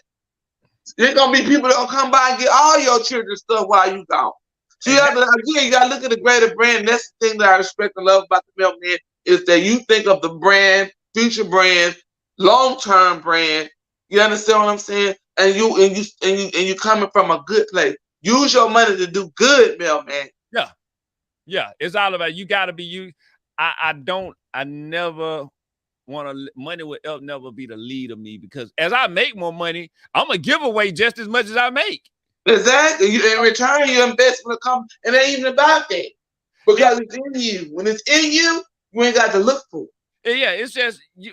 I don't believe so here's how I look at things. And I look at things in a different way than some people look at it. So you have some people that help you around Christmas time, Thanksgiving. Mm-hmm. That's when they'll help you, or they might do something special on Mother's Day. But I believe in the fact that people need help every day. All the time. It's somebody that needs help every day. So if you only want to wait to Christmas and help somebody, well, what if you could have helped them back in May? On Easter Day, but instead that May help could have helped them throughout the year, that one month in May. But when you help them only at Christmas, what if they lost their place? So all that stuff you bought them for Christmas, you created another bill for them. Right. Now they got to put that in store. They got to either try to squeeze in the stores that they might already have. They got to figure it out. I said, and that's the thing that I like when we have topics to discuss is the fact that in the end, it may feel like you going this way, but then in the end, when we finish the conversation, it all makes sense. It's clarity there. Yeah, you know what I'm saying? I understand. And I'm not saying Anton is wrong on what he's saying, that he's horrible. I'm just telling you, Anton, I don't agree with everything that you're saying. You have some very, very great points, and you are a very intelligent man that has some very unique ideology ways of that you look at things. Mm-hmm. That might not the word ideology ways might not, but you have a very unique way that you look at things. And I like that, but I don't agree with you on certain things. I don't agree with you, and that's fine. Some things he don't rock and roll with, man. So right, and that's understandable because at the end of the day, we all growing daily. Until you got to look at the like you said. When I look at people or work with people, I don't judge based off because I really don't know their path until they speak on it. But at the end of the day, there's something that got you there. You just said, wake up and become this person. It was somebody broke your heart. You went through something, and I want to go dead to the core center of it. So it's just like for me, when I see certain things, I don't go, well, ooh. You know what? I really just have a lot of empathy, a lot of sympathy, because I want to understand. You know what? You really made it through something that I possibly might have not been able to make it through mentally. And I like to give people strength and encouragement there because we don't know all of the stories. We only know our story. That's it. And I appreciate you having me on the show tonight. Hey, I enjoyed it, man. We didn't even get to our topic, so y'all, I'm gonna change it. We got some more. They're just more on top of the cherry on top. Yeah, we got a lot that we got to talk about. Ja was not able to make it in. That's okay. What up, Ja? When you see you again. Yeah, we're gonna get it on. I got a text, so we're gonna get back on, and we're gonna talk about the topics that Jamaica got. She got a very good topic we're gonna bring up, and then we're gonna come back because we still got to talk about can white or biracial family properly raise black children? That is a very, very Ooh, that's a tough one. That's a tough one. This a little. Can you? It's just like it's hard at this particular time to step on it and step in it for just a second. It's hard based off of what we have in front of us as being black, as culture, as people. The game has changed towards that because we have a lot of things that we as people have to work on before we can teach anybody else anything. So it's just like it's a tough topic. We're gonna talk about it. We're gonna talk about it. Be a tough one. So I'm excited. Yeah, I'm excited. And we're gonna do the closing of this way. Jay, how can people work? What you got going on? How can people reach out to you? They can reach me at She the True on IG. You can also reach me on Facebook at Jamaica Jamaica Wright. You can reach me there. You can also reach me on I Am Miss Talent Pro on my YouTube channel. But in the day, you can find me right here with the I Am Mailman brand. So hey, Saturdays from 8 to 10, look for me here. We got great topics that we feel that is necessary for us to talk about. And I want to catch this before we close. Real quick question for the mailman. What if we had our own black news media that portrayed the goodness in us and not the bad in us? I'm with it. I thought about you when I thought about that. What I want to do is, so here's the thing about it. I want to answer your question. I want to portray the good. I'll say this. Let me put it this way. I want to portray the reality. Exactly. That's what I want to portray. The good and the bad. I get tired of hearing people always just trying to dictate only the bad side of us, like, oh, black fathers ain't this or exactly. And that's why I feel like with you, with this new era and this brand that you have that's gonna expand so wide that it's about time and shout out to those with the news company and broadcasting media. But I feel like it's time for us to have our own news brand that shows things and highlights the greatness in us, inventions, history, things that are trying to be erased in Florida and all other sorts of places around the world. I feel like you have a voice to give us a voice. And like I said, I can't wait to see where you're going. Hey, I can't wait. I'm right there with you. We're gonna enjoy this ride together, and we're gonna have us a good time. All right, man. I got a lot of things that I'm not only just working on. I'm working on a new web series we about to get ready to come out with. Yes, sir. Coming up with called Baby Daddy. That's gonna be the web series, season 1, episode 1 that we're gonna start working on. We're gonna make it funny. Okay. Be real funny, a bunch of comedy. We're gonna give you the broke baby daddy. We're gonna give you the rich baby daddy. We're gonna give you the lazy. Yes. We're gonna give you the baby daddy. The only one. We want the I Am Mailman Court. We're gonna be I Am Mailman Court. We're gonna take it to trial with the mailman. Hey, yeah, we gonna give y'all all the baby daddies. We're gonna give you the baby daddy at work, but we're gonna make it funny. But not only are we gonna make it funny, we're gonna make it educational at the same time. So we're gonna keep it real. And we're gonna make sure that you're having a great time to do that. And then on top of that, I'm saving up my own because I use all my own money to finance everything that I'm doing. So and you do. On that, I'm saving up my money too. So next week we can shoot our official movie and bring a funny comedy movie to y'all. Exactly. Hopefully I can drop the movie on. I'm gonna do it on definitely the I Am Mailman brand, but hopefully I can get the movie on Tubi. So I'm working. And you will. We gonna speak it into existence. You will. Yeah. We're gonna reach out to get the movies out with them and get these movies on their platforms and grow the brand. So I have a lot of things that I'm working on that I got coming down the pipeline. So with the Mailman brand, it's not just about because we come on here and do the podcast. I'm actually making a avenue for people to be able to learn, grow, gain access to opportunities. Because see, on here, you might come on here with a podcast and do a podcast. And I'm like, hey, I be shooting a movie. You get to come in and get a movie, and now you get movie credits. You get to get exactly, and that's all it's about. It's the brand, expanding the brand. And making sure we drop a piece of mail in every mailbox in America and around the world. I do music. So you get over here with the Can't Stop Music brand and you grow with that, it's so many more things. So many opportunities. It's gonna be fun. I make the brand fun, but it's gonna be reality. Some things you're gonna agree with me on. Sometimes y'all some things you're not. gonna agree with me. Y'all gonna be like, man, that shit Mailman talking, I don't agree with on it. But the thing that I want y'all to always remember, Mailman is gonna always be as real as he can possibly be, and he's gonna always listen to take the criticism. Because if I'm wrong about some shit, let me know, because I want to educate myself to make sure I get right. So with that being said, y'all know we finna close it out with the ride out, man. Go check out my clothing brand, NowYouSeeMe.com. We getting ready to go into the fall season with the hoodies. Y'all know it's getting ready to get cold, so go ahead and get y'all. Exactly. Go on, get the hoodies out. Get the hoodies out. And like he said, it's official mail. This mail has been brought to you. Mail, we're gonna be delivering, and y'all know to go to NowYouSeeMe.com. But I'm gonna make sure y'all know where we going. So check it. Copy you. Hey, it's your vibe, baby. So y'all know exactly where to go to get your y'all know exactly where to go to get your Now You See Me clothing brand. Make sure y'all go on there, NowYouSeeMe.com, cop your clothes, getting ready for the hoodies.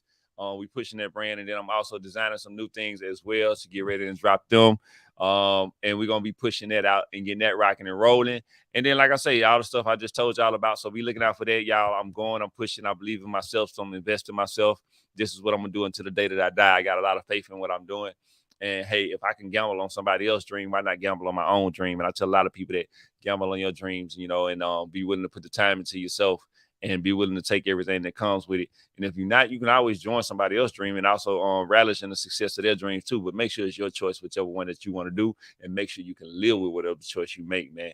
We about to get ready and get up out of here, y'all. Check out the video that we do our exit to. I love y'all. As always, keep doing what y'all do. It's your guy, Mailman. I am him. Let's get